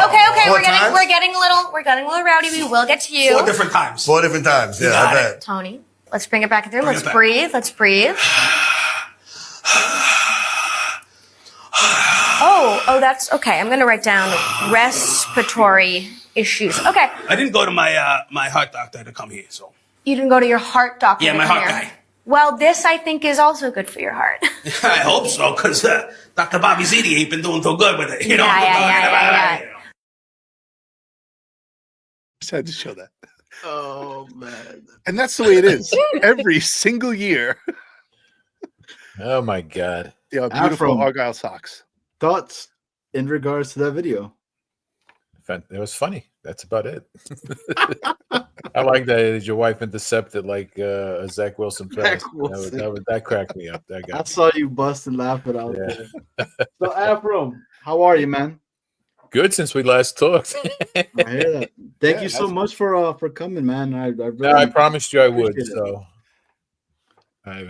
thank you so much for coming on. No, I appreciate you having me on. But so, any opinions about the topics that we talked about this evening? Like, well, the last one, I just we're quick to anoint a guy who's had the losing record the last 2 seasons before he left the Titans, and all of a sudden he's going to come and resurrect the Patriots overnight. And we've also already assumed that May is going to be a superstar quarterback. Well, and what really blew my mind was when Boy Green was talking about that the Vikings are looking at what's his name? Tannehill. So what's that tell you about JJ McCarthy? Maybe he's still hurt. They don't believe in him. Yeah, exactly. Maybe the recovery is longer than we thought. It's more than expected. Right. You know? Yeah. So I don't know. But listen, Mike Vrabel played for the Patriots, so that makes him the ultimate coach. Yeah. Yeah. I don't know. It seems like a very we wait and see. We don't know. We can't judge. Everyone's like we don't know what we're gonna get. They don't really know what they're gonna get. A soothsayer, right? Everyone's a fortune teller, and we don't know. It could go any which way this season. Injury, coaching, draft pick. It's still such an unknown for every team. So we really don't know. You can't. The one thing that most people's opinion is that the Bills will win the division. And I don't even think that's a given. Well, they're the most likely. Yes, of course. Because they got more. They've got the consistency in that team than sure. And Miami would be the second team to have more consistency. 100%. Same players, same coaching staff. Yeah. Same quarterback. Sure. Yeah. The Patriots and us, we all new regime and players, and so we wait and see what happens. Yeah. It's a guessing game at this point. It is a matter of opinion. And speaking of opinions, FL Phil, how are you, thank sir? you for joining us. Thank you for joining us. Very good. Phil, I know you. There's something heavy on your heart right now, and I know you want to get it off your chest. What is it? No, I wouldn't say there's anything heavy. First of all, actually, my heart is extremely light, and one of the things that I wanted to say, I kind of would have loved to get on with those guys. I've seen a lot. We've all seen a lot. I've had anticipation when I thought we were going to be good. I've had excitement when we got a new coaching staff or signed a great player. I don't think in 60 years I've ever been more optimistic than I am right now. Now, I could be dead wrong. This could be a fucking disaster. I mean, we just don't know. Exactly. All right? But I do feel good about, I like the coach. I like the GM. I like the direction they're going. They're not signing guys just to sign guys. They're trying to fill holes. We were talking about the draft. My God, man, isn't it great to look at it and go, we got options up the yin yang. We got holes we need to fill, and we got guys that are going to be available. We're going to have a great player at 7. If we trade back, we're going to have plenty of capital. We're in such a good position. I feel optimistic for the first time in I don't know, 30 years probably. So that that's number one. And number two, man, we got to get somebody to like explain how the salary cap works. People just don't get it. All right. I never understood it. Right. So there's two things. Yeah, there are contracts that have something to do with incentives, but from my understanding, and there may be some escalators in the contract, but the basic contract is 2 years, $40 million, $20 million a year annually, $30 million guaranteed. Now, what does that mean? A lot of people think what that means is if they, after 2 years they cut them, or after next year they cut them, that there's only $30 million that's against the cap. No. The reason they put in non-guaranteed money is to save money for the owner. All right. So a guy wants a lot of money. They don't want to give him a lot of money. They come to some kind of an in-between number that the player accepts as a base salary that he's guaranteed. If he doesn't work out and the team cuts him, the non-guaranteed portion, he doesn't get paid. That's the whole point. That's why it's non-guaranteed. But the salary cap takes the entire contract into account. So if Justin Fields stunk up the place this year and got cut, he'd get his $30 million in total. All right. Mm-hmm. But the $20 million left, and again, sometimes the contract is 25 against the cap 1 year and 15 the other. Sometimes it's 10 and 30. So you got to look at what the numbers are. But the entire $40 million counts against the salary cap. So that the non-guaranteed money, all that does is save money out of the pocket of the organization, the owner. Okay, has nothing to do with the salary cap. Now, again, there are little tricks. There are some things. Sometimes it's only a portion is guaranteed. Sometimes it can be spread out over years. But ultimately, whatever your total guaranteed contract is, all of that money eventually counts against the cap. It becomes dead money. Pardon? They call it the dead money, right? Yeah, that's what I'm saying. I put that in the chat. Like, that's what dead money is, right? When you hear people say they have $50 million in dead cap money, that means they had a contract for player or players that were paid their guaranteed money and are gone. But the portion of the contract that was non-guaranteed is still counting against the salary cap. It can be done in 1 year, like we could have done $49 million this year for Rodgers. All right. We're going to do 15 this year and 34 next year. Mm-hmm. But the whole $49 million that was guaranteed, that was in his contract, still counts against the cap, regardless of whether it was guaranteed. So that's why I ask in regards to the Justin Fields contract. Yes. There's a lot of people that are saying that are out there that it was a bad contract. And I said, no, it is not for a starting quarterback that the upside is there for you. I agree 100%. And forget about whether it's 30 million or 40 million guaranteed. For a starting level quarterback in the NFL where, guys are getting 50 and 60 million now. Yes, he's unproven. And yes, we don't know what we're going to get. And it could be a disaster. Guess what? Gardner Minshew got 2 years, $25 million. Okay, this is what it costs for an NFL quarterback. And when the cap goes up, so do contracts. Right. That's why he got 40 million instead of 32, 35. If you could pay Kinlaw $15 million a year, Kinlaw $15 million a year for 3 years. Okay. Yeah. He's just he's such an unknown though. It's such a dart throw. You mean Fields? With Fields, yeah. Fields? Well, again, all right. Let's talk about young quarterbacks. And one of the things at I wanted to talk to Boy Green about this a couple of times. He uses a phrase all the time. There are two types of teams in the NFL, ones that have a quarterback and ones that don't, and that you always have to draft a quarterback. And I don't necessarily disagree that if there's a guy on the board that you want to take, you should take him. Or in the 5th round, like they did with Travis, you want to roll the dice on a guy, whatever. But I could name a lot of teams right now that have their quarterback. How's it working out in Jacksonville? Okay, how's it been going so far with the Chargers?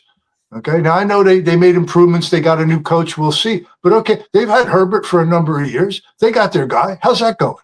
Okay, even Cincinnati. How's that going? Yeah, true. Okay, serviceable quarterbacks have won Super Bowls. You need to build the right team around the right guy, run the right schemes. And you know what the biggest fucking thing is? Execution. Exactly. You know why the Eagles win games? They got like fucking 15 plays that they run. Because they can push. They execute. Yeah, they do. They execute. Yeah. And Well, four front guys that gave hell to Holmes. Yeah. That's right. And that's the stuff. Like, they're getting players that have the upside for that, right? And we're finally in a position where I'm like, holy crap, we're not getting the guys that are coming in just for that final pay and using the Jets just to get that last chunk of money that they would be able to go ahead and make.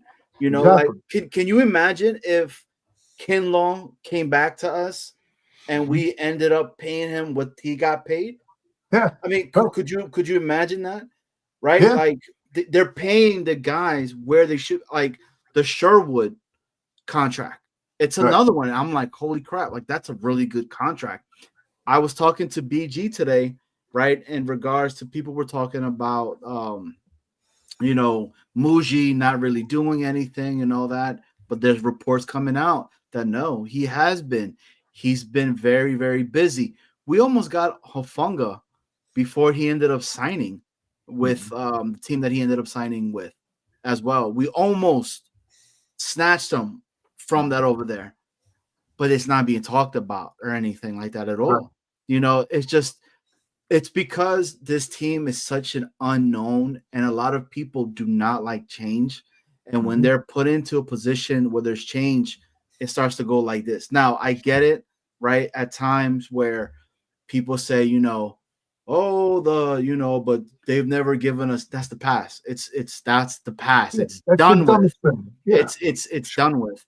This right here is it's 0-0. And I keep going back to that. It's 0-0. And we have a chance to be able to go ahead and have a winning season and do even more. I don't get it why people are getting upset for Glenn saying, I want to win now. Wouldn't you want to win now? I mean, Afram, don't you want us to win right now? Absolutely. Bill, Snowball. I mean, so when people, what does that mean, right? What does that statement mean? He got taken to the woodshed a little bit for saying that. But what does that mean? It means he's not coming here to tank, right? It means that he intends on winning as many football games as he possibly can and trying to put a contending team on the field. That's what that statement means. That's all. That's all that means. Yeah, but a lot of people misconstrue it, and that's the problem.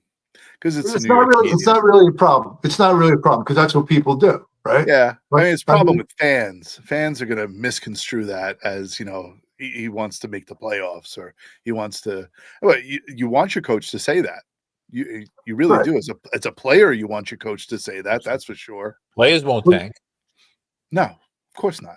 No, nobody wants to tank. Yeah, exactly. I mean, his first year here, we've had a history of first-year coaches coming in and being quite successful. So not recently, but we have in the past, and that's what we're banking on with Aaron Rodgers. Because he does have that connection to our past. Aaron Glenn. I'm sorry. Yes, Freudian slip there, pal. What did I say? What did I say? Aaron Rodgers? Yes. Oh well, you know what? He's gone. So yes, Aaron Glenn honestly, I'm so sick of talking about that fucking guy. Oh, I'm my on the God. same boat. I am, Yeah. Phil. I try so Yeah. much to be Yeah. like, yo, he's done. He's gone. He's dealing with other teams are dealing with his theatrical crap Yeah. that he's doing Yeah. on the Let continent. the Steelers fucking deal with him now. Okay. And I don't know if you saw my comments that the Steelers, for the first time in my lifetime, the Steelers are doing very non-Steeler things. Okay. You know, the whole thing with like the quarterback switch last year, and then, you know, wanting to keep Fields, but not wanting to pay him. And then, well, what are we going to do with Wilson? And they're into the mix for Rodgers. And now they're sitting back waiting for Rodgers to decide if he wants to play and all. That's non-Steeler shit, man. Something's going on in Pittsburgh. It's fun to watch, though. Yeah, it is. It is. Because it's not us. Right. Right. It's been us for such a long time, and now we actually get to sit back and eat the popcorn and watch the movie, right? Yeah. That's we don't want that to be us anymore. I like not winning the off season. I really do. I'm enjoying this. I'm enjoying not winning, and that just means that it's so much easier during the season to just relax and to watch things develop. And hopefully this coaching regime is who we think they are going to be. Mm-hmm. I really hope that they can pull the best out of these players. And like we let them off the hook. Right. It is. They're Did you get that, Johnny? No, I didn't hear you. Yeah. Or we let them off the hook. He said we hope that they are who they think who we think they are. That's an old Dennis Green thing. I guess you don't know it. Okay. No. Cardinals, right? Cardinals. Yeah, from the Cardinals. Dennis Green, when they lost, and he said they are who we thought they were. Right. We let them off the hook. The press conference. Yes. Yes, of course. I remember it. There are a lot of Sorry, Snowball. That wasn't worth the effort. Go ahead. That's okay. It was worth it. For me, it was. It was. I just like, I think for myself, right? And look, I love this team, man. Like, this team, it's the Jets. Like, this is not something that you just say overnight that, hey, I'm gonna become a Jets fan. Like, let's go. No, like, you're born into this stuff, and and then to anybody that wants to come and be a Jet fan, we welcome them with open arms, right? So, like, again, I just don't get don't you want this team to do well? Don't you, just because the guy that's not here anymore, he was not a Hall of Fame quarterback with us. He just wasn't. It didn't work. And he's gone. And now we got a young guy, but look, if a team scores more than 21 points, right? Yeah. He can't do anything. How do you know that? He also played with the 31st ranked offensive line when he had a run for 1,100 yards. The year before that, as a rookie, it was the 22nd. And then his last year in Chicago, they were ranked 25th. Yep. They were constantly in the bottom. When you got a quarterback that's running for his life, I guarantee you he does not want to run for his life. He'd rather be in that pocket and be able to dissect everything that needs to happen. It just didn't occur. The coaching staff that we have over here before itself, they didn't know how to utilize players that we had here to their strengths. Okay, it's third and two. The offensive scheme was terrible, and Rodgers changed the play at the line every fucking time. Every time, because he thought he knew better. Yeah. So he kept feeding one guy all the time. Sure. Yep. And when people say, and this is another one I give it back to as well. When people say about we didn't have a coach, no, we had a coach. He wore number 8. Yeah, that was the coach right there. No question. I was so pissed when he said to Ulbrich, and he was like, "Don't you think it's time to take me out right now?" Mm-hmm. It was. Can you imagine Corley seeing that? I'm like, damn, if I get to be that good, it's up. I could talk to something like that, because he wasn't doing that where he was at before. I guarantee you that, right? So it's just a perspective of that stuff and being in that, like, and another thing I wanted to talk to you guys about, right? the vet conversation. Now, there's been a lot of stuff coming out that we don't have enough vets. And we don't. We're the youngest team, I think, right now. I think the average age is like 28 or something to that sense of itself, right? It's lower. Yeah. Why is it that Garrett Wilson, Sauce, right, Sherwood, Quincy, and these guys could potentially already be the vets that we have here? They've been guys. Look, I love Garrett Wilson. Garrett Wilson could have easily been a real diva and just said this team sucks, done a whole Elijah Moore. He never did that. He always put the blame on himself, not everybody else. Every single press conference that he did. You know who's your vet? Your coach is your vet. He's a player. Yeah. He was a player. He knows what they go through. He's been through it. Yep. He can talk the talk with them. Yep. That's instant respect. Yep. Yeah. He gets instant respect, instant cred. That's your guy. Yep. That's the guy. That's why he gets. This is why he gets younger guys, because he can mold them. Yep. Thank you. Exactly. Yep. Exactly. Yep. Exactly. And it spoke volumes to me when Justin Fields had that interview, and he said about the reason I came over here was because of Glenn. Yeah. And I was he's not going to get jerked around. Yep. Not to mention, like you said, Johnny, you're in the league 3 or 4 years, compared to a rookie, that's vet, right? But if you got a bunch of vets that are a pain in the ass, malcontents, we had some pretty freaking shitty attitude guys. So, good riddance to that. Now let's get some of these younger vets to have a completely different clubhouse, a completely different attitude. And yeah, you're right, man. Let that come from the head coach. So I agree with you. That whole we need more vets is bullshit. And we'll get a few. We're going to pick up the scraps after the draft, late in the summer, when we're going to get roster cut guys. We are so far from done here. Oh, and by the way, you just mentioned June 1st again. We keep talking about Lazard. Until there are 5 receivers on this roster that are clearly better than Alan Lazard, he's not going anywhere. Second, he is a professional football player. I got to believe he's got some heart, some desire to play well and show that he can do it without Aaron Rodgers, right?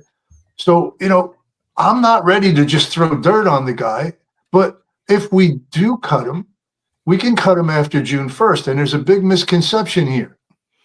June 1st, you can designate 2 guys early as June 1st cuts. They already did that with Rodgers.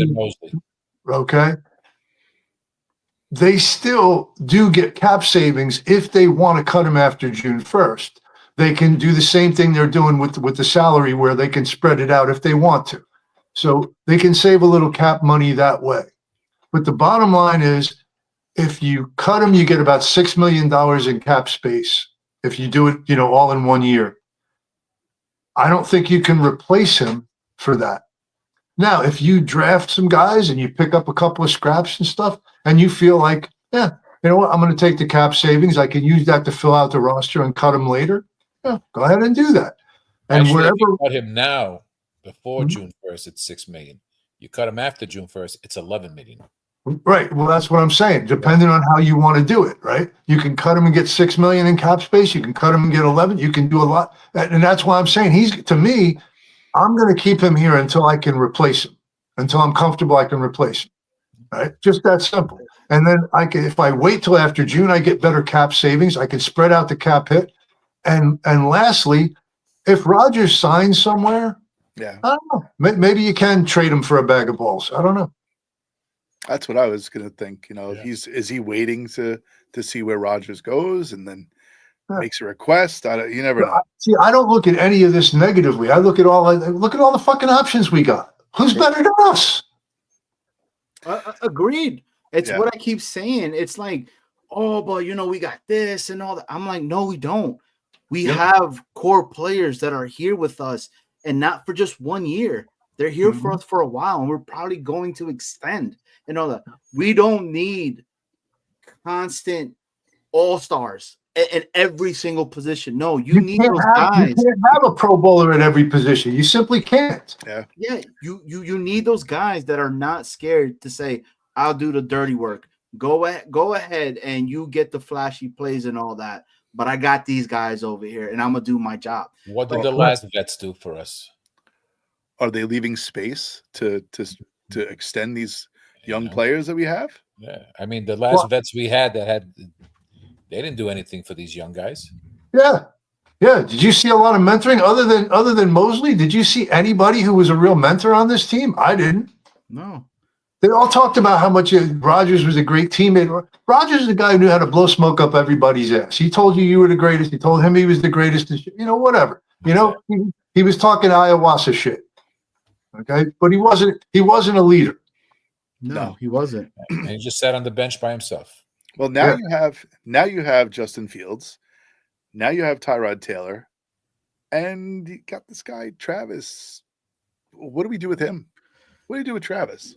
Man, depends on his health. Yeah. I think after the agent made that statement, I think the door's gonna get open soon. Yeah. They're gonna cut him. Yeah. It's an unfortunate I don't expect him. I don't expect him to be on the roster. But we'll see. We'll see how he progresses. I think it goes by if we do end up getting a quarterback. Because I've been on record, I would be fine with us not getting a quarterback this year. Honestly would be okay, because I'd rather us continue to keep getting these younger guys that could potentially be something, because I believe in Glenn as a scout. He was a scout, so he's going to be part of everything in regards to who's going to be a New York Jet this upcoming season. So we cut Jordan Travis. You're comfortable going into the season with 2 quarterbacks? No, you'd have to pick up somebody. You pick up somebody. Yeah, I think there's always guys out there. There's always guys out there. I think Snowball, it's Riley Leonard. I could see later rounds. Will Howard, I could see later rounds. I could see. But if you don't draft, there's going to be somebody laying around. You know what I mean? There's going to be somebody. I mean, you're completely right. Better than Tim Boyd.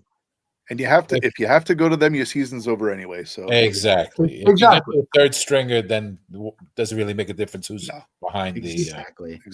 Tyler Warren could be a quarterback at that point. Yeah, right. So that's a good that's a good segue, right? So we asked everybody else that came on here, what are your guys' thoughts on what do we do for 7? Right. So, and I'll start with Phil first. All right, Phil, you got your Jets hat on right now. Yep. You are the GM for the New York Jets. You're on the clock, 10 minutes, right? What are you doing? Well, I mean, obviously, it depends on who's there. Okay, it really does. You got Membu, you got Tet, you got Warren, and Sanders is there. I'm gonna throw that. Okay. Now, if Sanders is there, I'm waiting until I got 1 minute left, hoping somebody calls and asks to trade for Sanders. Okay. So that's right off the bat. If there's somebody out there who wants that guy, I hope they call me. All right. So you're willing to trade back is an option. I would, especially if it was somebody within, like a few spots. If I'm going back to like how back 12, are you going to go? How far back? Like 12, 14, somewhere in that area. If one of those guys, right? Pardon? No more than that. No, I wouldn't go back more than a few spaces. Yeah. But if I could go back, 5, 6 spaces, and pick up a second and a third, maybe, or I'm not even sure. I would have to look at the math. I don't know what you could get for that. I mean, but I would definitely entertain if somebody wanted Sanders. So if he's there, I ain't taking him. Not in a million years am I taking him. But I would hope somebody would trade. And that's where, honestly, man, I'm not copping out here. I'm putting my trust in those guys, because I think out of our first 4 or 5 picks, we have to get 2 catchers of the football. I don't care if it's a tight end and a wide receiver. I think we need 2. I think we need a defensive line run stopper. Okay. If we don't solve right tackle, I'd like to get a right tackle. So any one of those positions, if those guys feel that the right tackle is the guy, I'm going to say, all right, in Glenn, I trust. In Muji, I trust. Phil, you've watched all the games. You've been with this team for ages. Based on what happened last year, what do you feel is what is the position of need at our first choice? What is our position of need? What do we lack the most? Yeah, I mean, unfortunately, I hate to say it. I think it's, whether it's tight end or wide receiver, we got to have somebody else who can catch the football. And I would like a guy that can catch the ball in the middle of the field. I would like, the big tough receiver. I'd like, so we're talking about Warren here. I think that's probably our biggest need, because you can't go into this season with just one real threat at wide receiver. We all know that. So, and with the way that the league is changing and the tight end position, I'm probably leaning there. That's probably what I think is our number one need. Okay. Afram? I agree. And I think he does more than catch. He blocks. He does. Yep. He's just a totally different weapon than just a guy that can contest the ball. Yeah. Because we got to get that ball out of Fields' hands right away, right? We don't have time to go down the field or this and that with a deep bomb. And I've always we need a safety valve in case we don't have time. Yeah, exactly. Yeah, but my thing is always move the chains. Just keep moving the chains and wear down the defense. You don't need to score in 3 seconds. You need to just move the chains, keep the offense on the bench, wear down the defense. I think also Warren has that grit, that nastiness we haven't had in a long time. Mm-hmm. All right. He's got that nasty attitude that I'm here to play. I'm gonna punch in the face when I have to. Yep. I haven't seen that since '82 when we had the front four, the sack exchange. Right. Mm-hmm. Okay. Klecko would come and bash you. He'd take you and throw you down. That was a time when you can bash, you can do whatever you want to the quarterback. Right. And he did. Mm-hmm. So that's what I want to see. Does Fields' familiarity with Garrett Wilson, does that push Garrett Wilson to the outside now? Does he become our deep threat? Is he the person that we're looking to throw the ball, to push downfield? Is Garrett by default?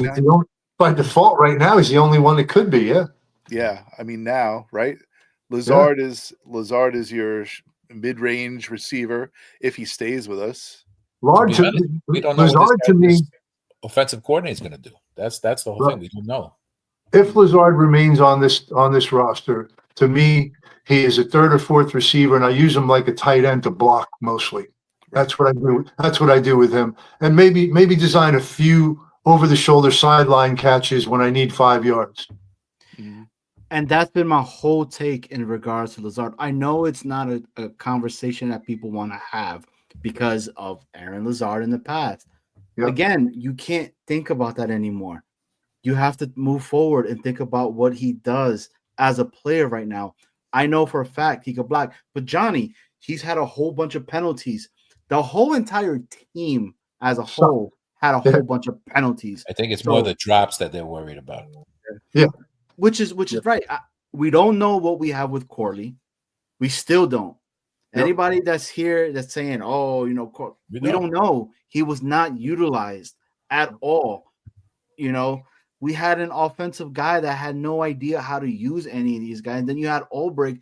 Literally, all he was doing is having a pen inside right over here and just saying, "Hey, Aaron, whatever you want to do, bro, like just go ahead and do it, and we're okay." Yep. And the other thing I wanted to say this, right? We have had success with journeyman quarterbacks coming to us. Yep. I don't know why that's not being talked about as well. You got Vinny T when he came on over here, right? You had Fitz when he came over here as well. These guys, they did something for us, you know? So why can't Justin Fields have that resurgence again of what Sam Darnold, of what a Geno Smith, what these guys have done? Baker Mayfield. A Baker Mayfield. That's a great example on there. Why? He has it. He has that potential to do those things. Right. Yeah. Johnny, it's so easy for people to say this guy sucks, that sucks. It's not going to. Lazard sucks. Fields sucks. Whatever. It's so easy to do that. And you know what? If we win 5 games this year and they all look like crap, everybody's going to say that. Okay, that's easy, right? That's easy. First of all, it's hard to win football games in the NFL. 100%. Okay, and there is no sport in which coaching matters more. Now, Connor made a couple of comments tonight about, we have no idea what our coaching staff is. You're absolutely right. Here's what we know. The one we had was awful. Yeah. So expecting it to be better, I don't think that's a stretch. Oh, there's nowhere but up. Right. Yeah. So, I think that right now, and again, we still have a long way to go. We really do. We have no idea what this roster is going to look like in a few months. No. But my guess is going into this, June, July, Vegas is going to have the Jets over under at like 6, maybe 7. And I'm taking the over, baby. Yeah. Look, I keep saying this, and I've said it in multiple shows before. Afram has heard me. Look, man, I really think we can win 9 games. I truly believe we could win 9 games, and I think we will be put in a position where we need some stuff to go ahead and fall for us to make it into playoffs, and we probably won't make it, or this could be super Jets like, right? And they keep talking about all these quarterbacks that are coming out on the 2026 and all that. And we ended up winning like 12 games that completely pushes us out of getting any of these things. And it's look, I really believe in Justin Fields. Like I don't think that he's gotten, there's no context in the conversation when he comes up to talk about how truly bad that offensive line he was. That guy was running for his life on a constant. He was the most hit quarterback at that time as well, the most sacked quarterback at that time. As a young rookie coming in, that's all you know. When you're drafted that high, right, you're not going into a great thing because you're not. You're going to a crappy team, and that they hope to God that this is the guy who's going to potentially put us up and get us to that winning level. It just didn't happen. Yeah. I mean, they're talking Mariota. They're talking about Carson Wentz. Who was taking those guys? Right. And all of a sudden, when they come with us, they're going to do better. Mm-hmm. Yep. Nope. That was the conversation. Yeah. That was literally what was happening. If Fields did not happen, we were talking about Winston. We were talking about Carson Wentz. We were talking about Gardner Minshew. We were talking, and who's the other one you just said, Afram, that I can't think of? Mariota. Wentz and Mariota. Yeah. So who would you rather? At that point, I would have been like, hey, I don't know what you guys got to do, but don't let Aaron leave. Here's the bottom line. If we lost out on Fields, we would have been condemned for losing out on Fields. Yeah. But we got him, and now they're still condemning the team for losing. Yeah. For having Fields. Yeah. You lose no matter what. Damned if you don't. Exactly. Yeah. Oh, by the way, Apple, you said so. If you were on the board at 7, you're taking Warren. Me, yeah. Yeah. Okay.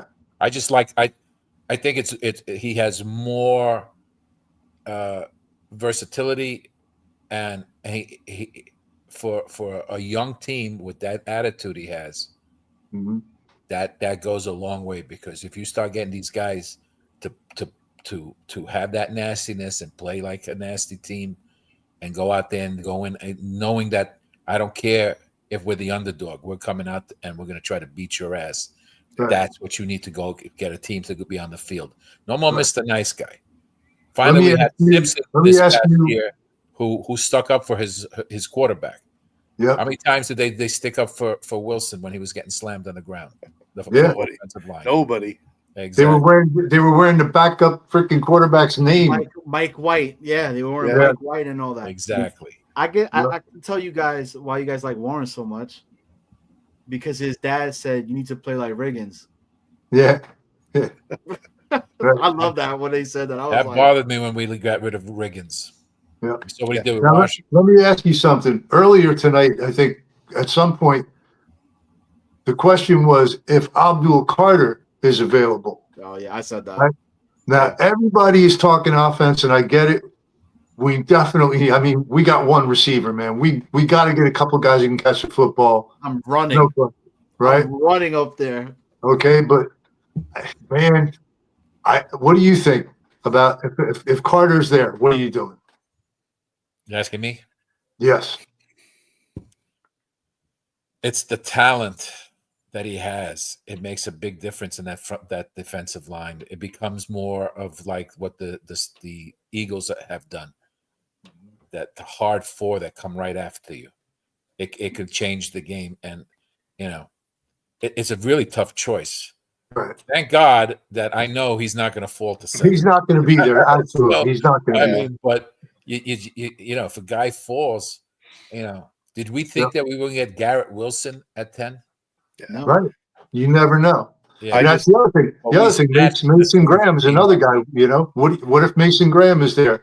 I mean, I'm still taking Warren, but yes, I think to me the drop off from Warren to the other tight ends is bigger than the drop off from the Graham to the other defensive tackles. So you can get a second round defensive tackle who's maybe slightly not as good as Graham, but he's not that far off, and you can build him up. Yeah. If you're gonna be limited on scoring points, then you want to limit the number of points that your opponent can score. So, it just makes sense. Yep. I got one more thing I wanted to ask you guys. This is like, let's picture a couple years down the road. Let's say that we've got a couple of guys like Sauce and Wilson sewn up. Okay, we've got we got Fashanu. We're in a position where we can extend him. We could pick up his 5th-year option, things like that. So at most of our key positions, we're set. Okay, and again, let's assume that we're okay at quarterback, whether that's Fields or we drafted somebody else. I've had this mentality for a long time that if I have a couple of holes that I got to fill and I can pick up in free agency and I can, draft well,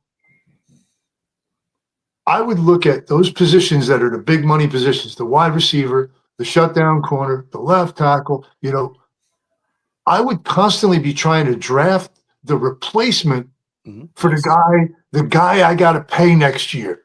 Yeah. Just in case. I would constantly be trying to replace those key players at every draft. Well, that's what the Patriots did for such a long time. They would they would jettison the guys who were just about to, cost them money, and they would bring the next guy in. Yep. So yeah. I mean, you understand that when the guy goes free agency, his value is gonna, if he's that good, his value goes up. So right. So if this guy is has not got injured, he's played well, sometimes you're going to have to hold on to that key position and pay the money, because the next year the salary cap's going to go up and his contract is good. Sure. Right. Yeah, right? You're always playing a little Russian roulette, but when you got, especially first round picks where you've got the 5th-year option, in that 3rd year and 4th year draft, I'd be trying to replace that guy and see if I can pick up his 5th-year option before I extend him, to see if I really think I got his replacement, and then I can let him go instead of the big contract. No, sure. If you can do that with 1 or 2 guys every so many years, right? That puts you in such a better position with the salary cap and the draft. Yeah, that's the formula. What's up, Johnny? Moment of silence What for a happened? great. They just announced that George Foreman has passed away. Oh no! And that sucks. Yeah, boy. Wow.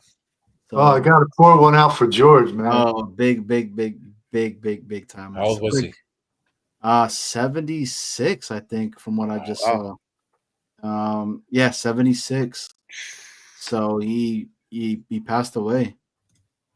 So R.I.P. to George Foreman. Oh man, I love that guy. There was a beast, man. Yeah, he was. Raw power. But Phil, to your point and what you were saying in regards to that, yeah, I'm on the same boat. Agree with it. Constantly being able to get those players to potentially. Now, I would love if our line could be together for the next 10 years, and that's the line that we're like, they know each other, they know what's going on, and they're gelling and they're doing really, really well. That would be amazing. But you're completely right. Know when a player is done before he even knows that he's done and already got his replacement in there. Or if you can replace him and save, a giant contract and, trade him and get something for him, that's another winning formula. Better. Yeah. Yeah. The guys I would pay, I agree, Johnny. For the most part, you don't have to give long, extensions to offensive linemen. You can usually keep a guy with a 3-year deal, So you're right. Those are the guys. If I got a guy who's, he's in his 3rd or 4th year and he's coming up for a contract and I want to keep him, I'll pay, league average or above league average a little bit, to keep that guy, right? I agree. The offensive line is the one place where if I got a guy I'm happy with and I feel like he's got another 3 to 5 years in him, that guy I'm paying, because look at the offensive lines. We can't. One of the hardest positions to fill anymore is a decent tackle on either side. Right. Very true. I mean, I was just going to say we should try to go around the team and name the positives, right? Okay. What do we have that are positives right now for this team? One of them being the offensive line, minus a position, but that'll come. We'll be able to fill that spot. You need someone who's serviceable at right tackle. I'm not saying you need an all-star, but you need someone. Boyd Green, he was a solid. The Okafor was a solid for 3 years with Pittsburgh on the right side. That's what he likes to play. Yeah. Some guys can't play both sides. Absolutely. No, so I'm anxious to see what this guy can do. Me too. Maybe you play it safe. All right, draft a right tackle, but draft a right tackle later on in the draft. I wouldn't do it in the first round because we have too many other holes and there's too many good players that are going to be on the board. Yeah, very true. Like you said, we need 2 people who can catch the ball, and I think that's a priority. Someone who can stop the run. We tried to, we got who'd we get that? We got a couple of guys. Right, but we signed that. Who's the guy that we signed? Like the guy who's going to play next? Oh, Nandi, right? Yeah, Derek Nandi. Look, I love Derek Nandi, man. I wanted him when he was coming out of FSU and everything. That guy, he's okay. Last year, were his numbers crap? Yeah, because he only played like 20% of the snaps.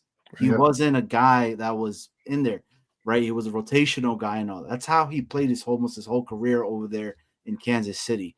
I think the most he would have is 40% if I'm remembering correctly, right? So he wasn't utilized to his full potential. And again, I go back to what Glenn said. I want players that are good, that could potentially, that are good, that I can make great. And I have to believe it.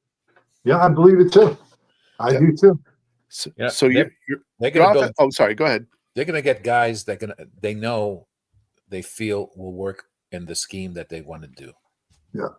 It may not, and that's why it's these guys we don't normally hear or heard of, but they do, and that's telling me they've done their homework on these guys. Yeah, so exactly. And you got to hope that whatever they do, it comes to fruition. I know his mother, right? Because they're from out here and everything, and his mom is a no joke. Like, he kept his son in check constantly and all that, and that stuff to me means a lot, because I'm like, okay, you know what I mean? Even though it's just his mom or whatever, he has the right upbringing. He has the right, like, he knows what to do. He knows I come to do my job and get it done the right way. And that's what he's going to bring to this table. The culture, and I hate using that word a lot, to be honest with you, because I think it's a word that's consistently used, but it's changing over here, and you're starting to see it. And what Afram said a little bit earlier, all right, about these young guys that we're bringing in and et cetera, right? He's molding them. And he's molding these guys to be this Jets team that is going to sustain winning seasons.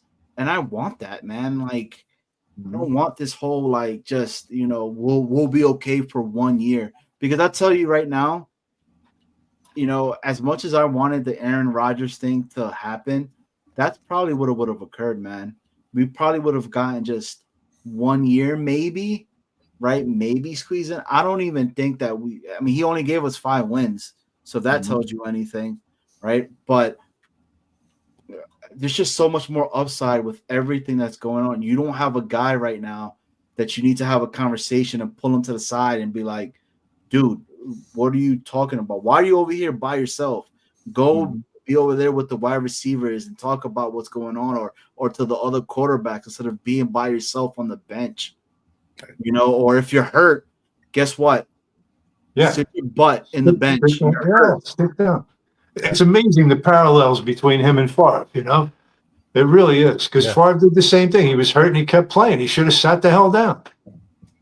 Every once in a while, you see mirror lives play out. I've seen it personally in my own family, and there's denial about it, and it happens. It really does. And the Favre Rodgers, like you just said, Phil, is it's uncanny. It truly is, as to how it's playing out. Yep. But we were talking about positives for the Jets. So I'm sorry, you're right. Go ahead. No, that's true. But the offensive line is a positive. Yes. You have a backfield of a bevy of running backs. Yep.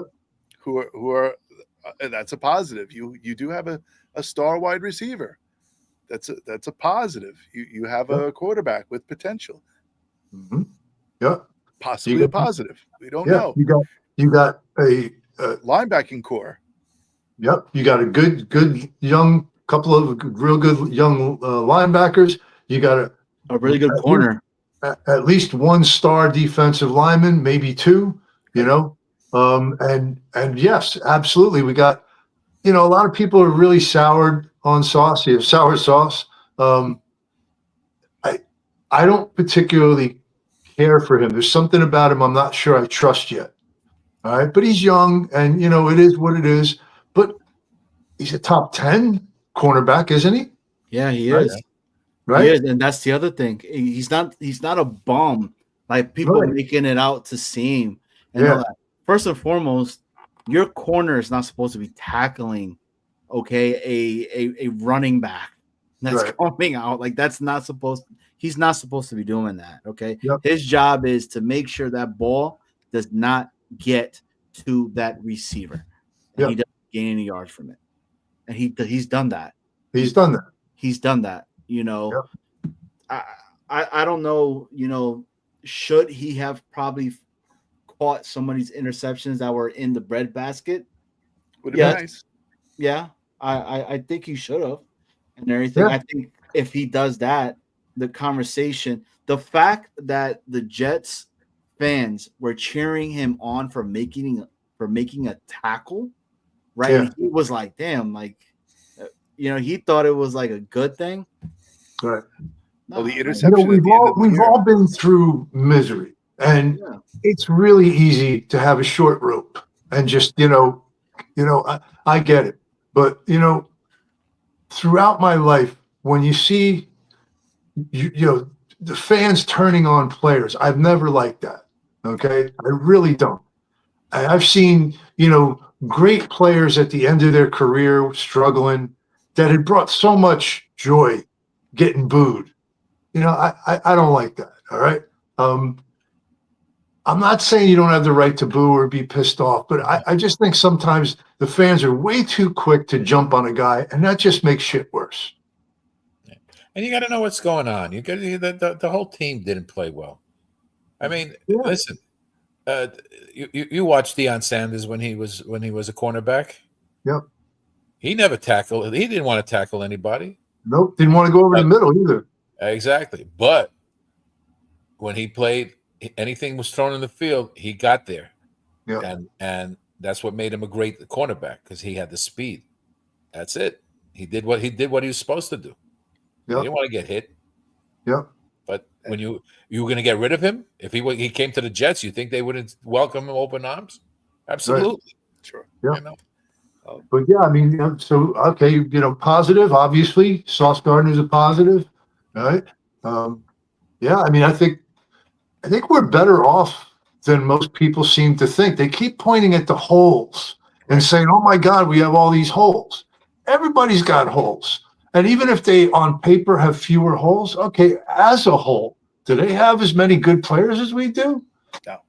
No. Especially good young players. Our offensive line is all young. Our wide receiver is young. Our corner's young. Our running backs are young. Jesus, man, we got a lot of good young players. Yeah. That receiver, right, Wilson. No, nobody knows what these. I mean, we know what Gibson is. Yeah. But Corley, I don't think he ever got a. He got ridiculed for dropping a ball, and then he disappeared. But he hadn't been on the field prior to that. Right. And apparently, they said there was a real maturity problem. Right. And it kind of showed up on that play, didn't it? It did. It definitely did. So one of the other things that is not talked a lot about Corley is he blocked really well. When they had him out there, he blocked really good. He was not scared to try to decleat somebody, right. And I was all for it. Yeah. I don't think he was live up to his moniker. He just wasn't utilized. He wasn't utilized the correct way. We wait and see what this coaching staff does with him. Exactly. That's what I was going to say. That's what I was going to say. I put him in the camp of a bunch of guys that, we know we had bad coaching last year. Yeah. Let's see if they change with better coaching and an offensive scheme that isn't every play isn't audible at the fucking line. Right. That's what I look forward to most this season, is actually seeing the play come in and running the play. Yeah. 100%. Yeah.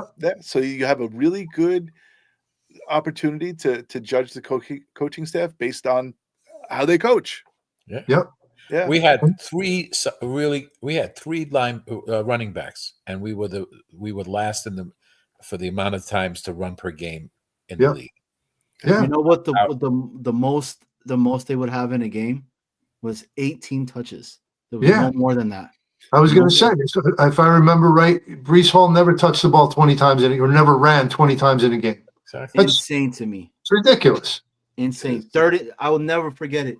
Third and second, he will audible and throw the ball like 10 yards. Yeah. And it goes back to what Afram says. Move the chains. Yeah. Why? We don't need it in 3 seconds. Yeah. Okay. True. Yeah. And that's that was a problem with both Rodgers and the coaching staff. Was I don't care who you are. At some point the coach has to say, "Run the fucking play I called." Thank you. Yeah, but that didn't happen. No, because he was our savior. He was the one who was going to come in and he was going to run the show. So he was doing us a favor. That's what he was anointed as. Savior. Right? Yeah. He was supposed to be the Hall of Faming gunslinger that was supposed to come over here and dissect every single defense and call what was it? His that he was always known for. his hut. Oh yeah. And trying to That never his worked. cadence, right? Yeah, And people, and I would see the defense like, okay, dude, we know it's not happening. Like you can see it. Yeah, it's been 20 years. We got this. Yeah, who's the quarterback that has the highlight when he's like, he's trying to draw people off sides, like, hold on, damn it, somebody just jump off sides. Winston is Jameis Winston, right? Is Jameis Winston? That's funny. Yeah, he literally says that. He's literally like jump off sides. And you know what's a good thing? Also, yes, if we had kept Rodgers and Adams, we would have had this much money in the free agency, and the defense would have been the same defense as before with no front line, and we would have had no money for our free draft guys. We'd have to save money for the draft guys. So we'd end up having to get rid of somebody, renegotiate. We wouldn't have been able to sign Sherwood to a contract. Yep. Either that, or they would have done a whole bunch of restructuring, and we'd be paying dead cap money for another 5 years. We'd be a Bonnie Bonilla contract. Right. Oh, please, that name. Yep. What's the date? I think he's got 2 or 3 more years left. But that was his wife. You were getting $1 million a year for how many years it was? Yeah. That was so smart. It was so smart. It was so the smart. Wife. The wife did that. That was a smart move. Exactly. Yeah. Bobby Bonilla Day. Oh man, I think it's in July, isn't it? I think it is. Yeah, every July something. It's Bobby Bonilla Day. Yeah. July 2nd, if I'm not mistaken. Okay. Because I always get like my uncle always says Happy Bobby Bonilla Day. Right. Oh, by the way, real quick on Rodgers, also there's the constant talk about, he's going to go wherever and it's going to be great. And it's going to, it's going to be so Jets like whatever. Listen, if you break up with a girl and she goes out with another guy, you fucking wish her well, and that's that. I don't give a shit if he wins the Super Bowl. I didn't want him back here. Okay, whatever happens with Rodgers, I really don't give a shit. It's over. I don't care. True. You know what Bobby Bonilla Day is? July 1st until 2035. There you go. 2035. Oh my God, what are we doing right now? That's when I can retire. He's getting paid 1.1 million. Okay, 1.1 on the 1st of July. Dude, he's having a party every single 4th, dude. When did he leave the Mets? This is what I want to remember. Oh my gosh, I'm gonna look that up. While you look it up, Johnny, the one thing that I have to say though about the Aaron Rodgers stuff and is everyone is entitled to their opinion and say what you want. It doesn't matter to me. It's fodder. It's stuff to talk about. It's the off season. Who cares? It lights a fire under some people's asses and whatever. And it is what it is. So I'm not going to try to shut somebody down if they're, saying that we should have kept him. And I'm not going to shoot somebody down who's happy about getting rid of him. So whatever, let people live and, whatever. Doesn't matter. 1999. 36 years. 1999. Holy and they're paying him till 2035. That's insane. Let's go Mets, baby. Let's go Mets. But Snowball, on that note, this has been a public service announcement from the great Snowball. We appreciate that. That was well said and it's a good way to look at it. Absolutely. Yeah. I agree with you. Let it go. Yeah, let it go. But we had to give the GM and the head coach to make that decision. If they decided to keep Rodgers, then I would have been all in on it. Yeah, me too. Go, roll with what they do. That's it. Exactly. They're the Jets. What are we going to do? You're going to go root for another team? I'm not going to go root for another team. Yeah, same. Exactly. It is who I am. Cut my arm. Green's going to come out, and that's it. It doesn't matter. If they pick up, hypothetical again, if Sanders is there, I'm going to welcome him. I know it's going to be, people are going to lose their crap over it. Oh, right? Yeah, right? But yeah. I'm going to be like, he's a Jet now. And until he doesn't rep them colors anymore. Mm-hmm. Can you imagine that, though? Listen, everyone went nuts. Who's this Will McDonald guy? Yeah. exactly. And now everyone's like, "Oh, we love Will McDonald." Yeah. Yeah. Yep. Every So- time he gets a sack, I think, right? You're able to get a free Big Mac. Yes. I didn't even know that.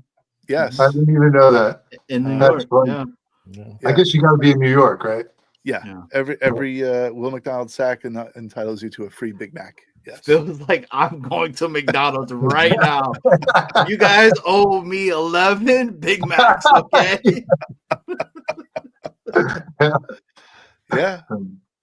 Well, one thing I would say, I think we're all in agreement that we're going to trust in these guys until they prove otherwise.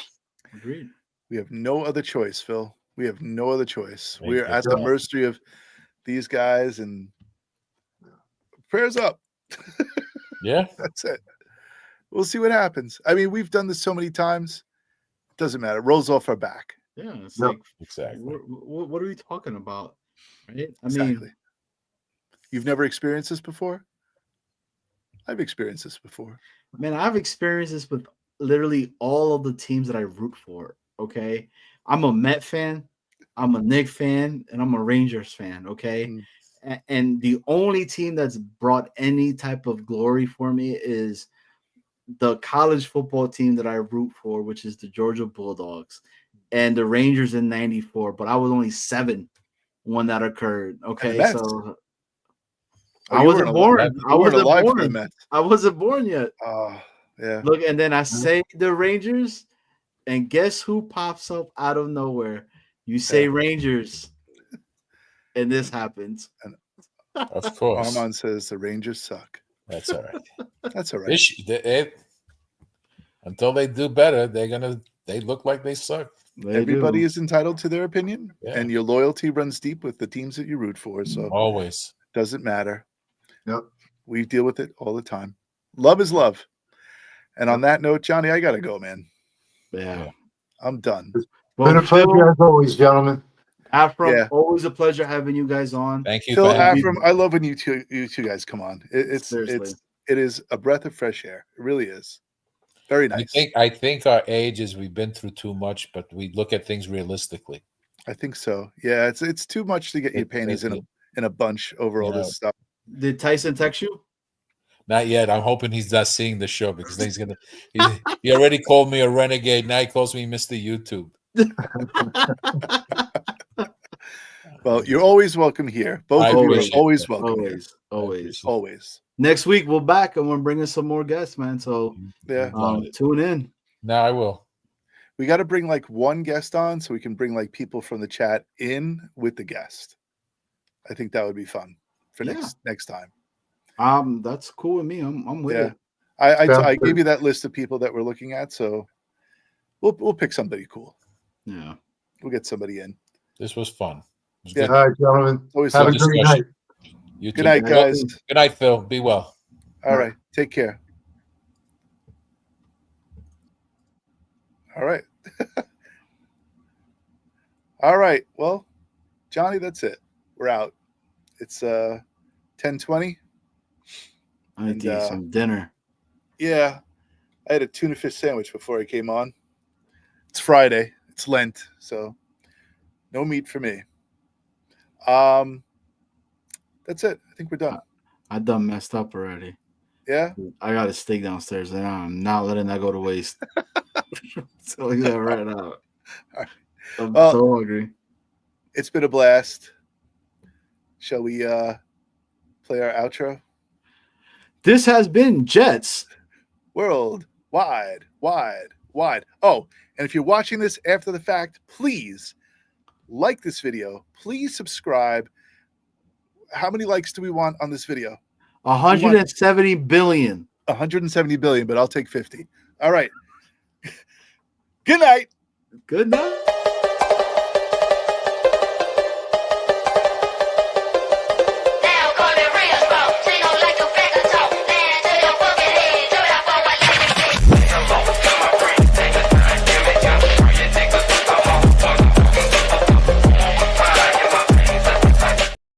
You know what? I can't even play this because there are so many players in this video that aren't even on the team anymore. So vote for Johnny Boy. Vote for Johnny Boy. Yes, let's play it again. Let's play the This video. game I never got to see Winkerbet play. Unfortunately, my Winkerbet was Wes Welker, who I think was a great receiver. He's a Patriot, though. Oof. I know, and a Bronco, and a Dolphin, and a Charger. Okay. But he was great, though. I mean, he and Brady. I know it's going to piss off a lot of Jet fans, but Do you want to support an Asmaniac that is a self-admitted Patriots fan? Please consider casting your vote for an Asmaniac with high moral character that is definitely not a Patriots fan. This ad was paid for by Asmaniacs for Johnny Boy. He's on fire! Who did all the voices? ISU campaign manager. He was awesome. He's got the voice of an angel. All right. We're out of here. Like and subscribe. Good night.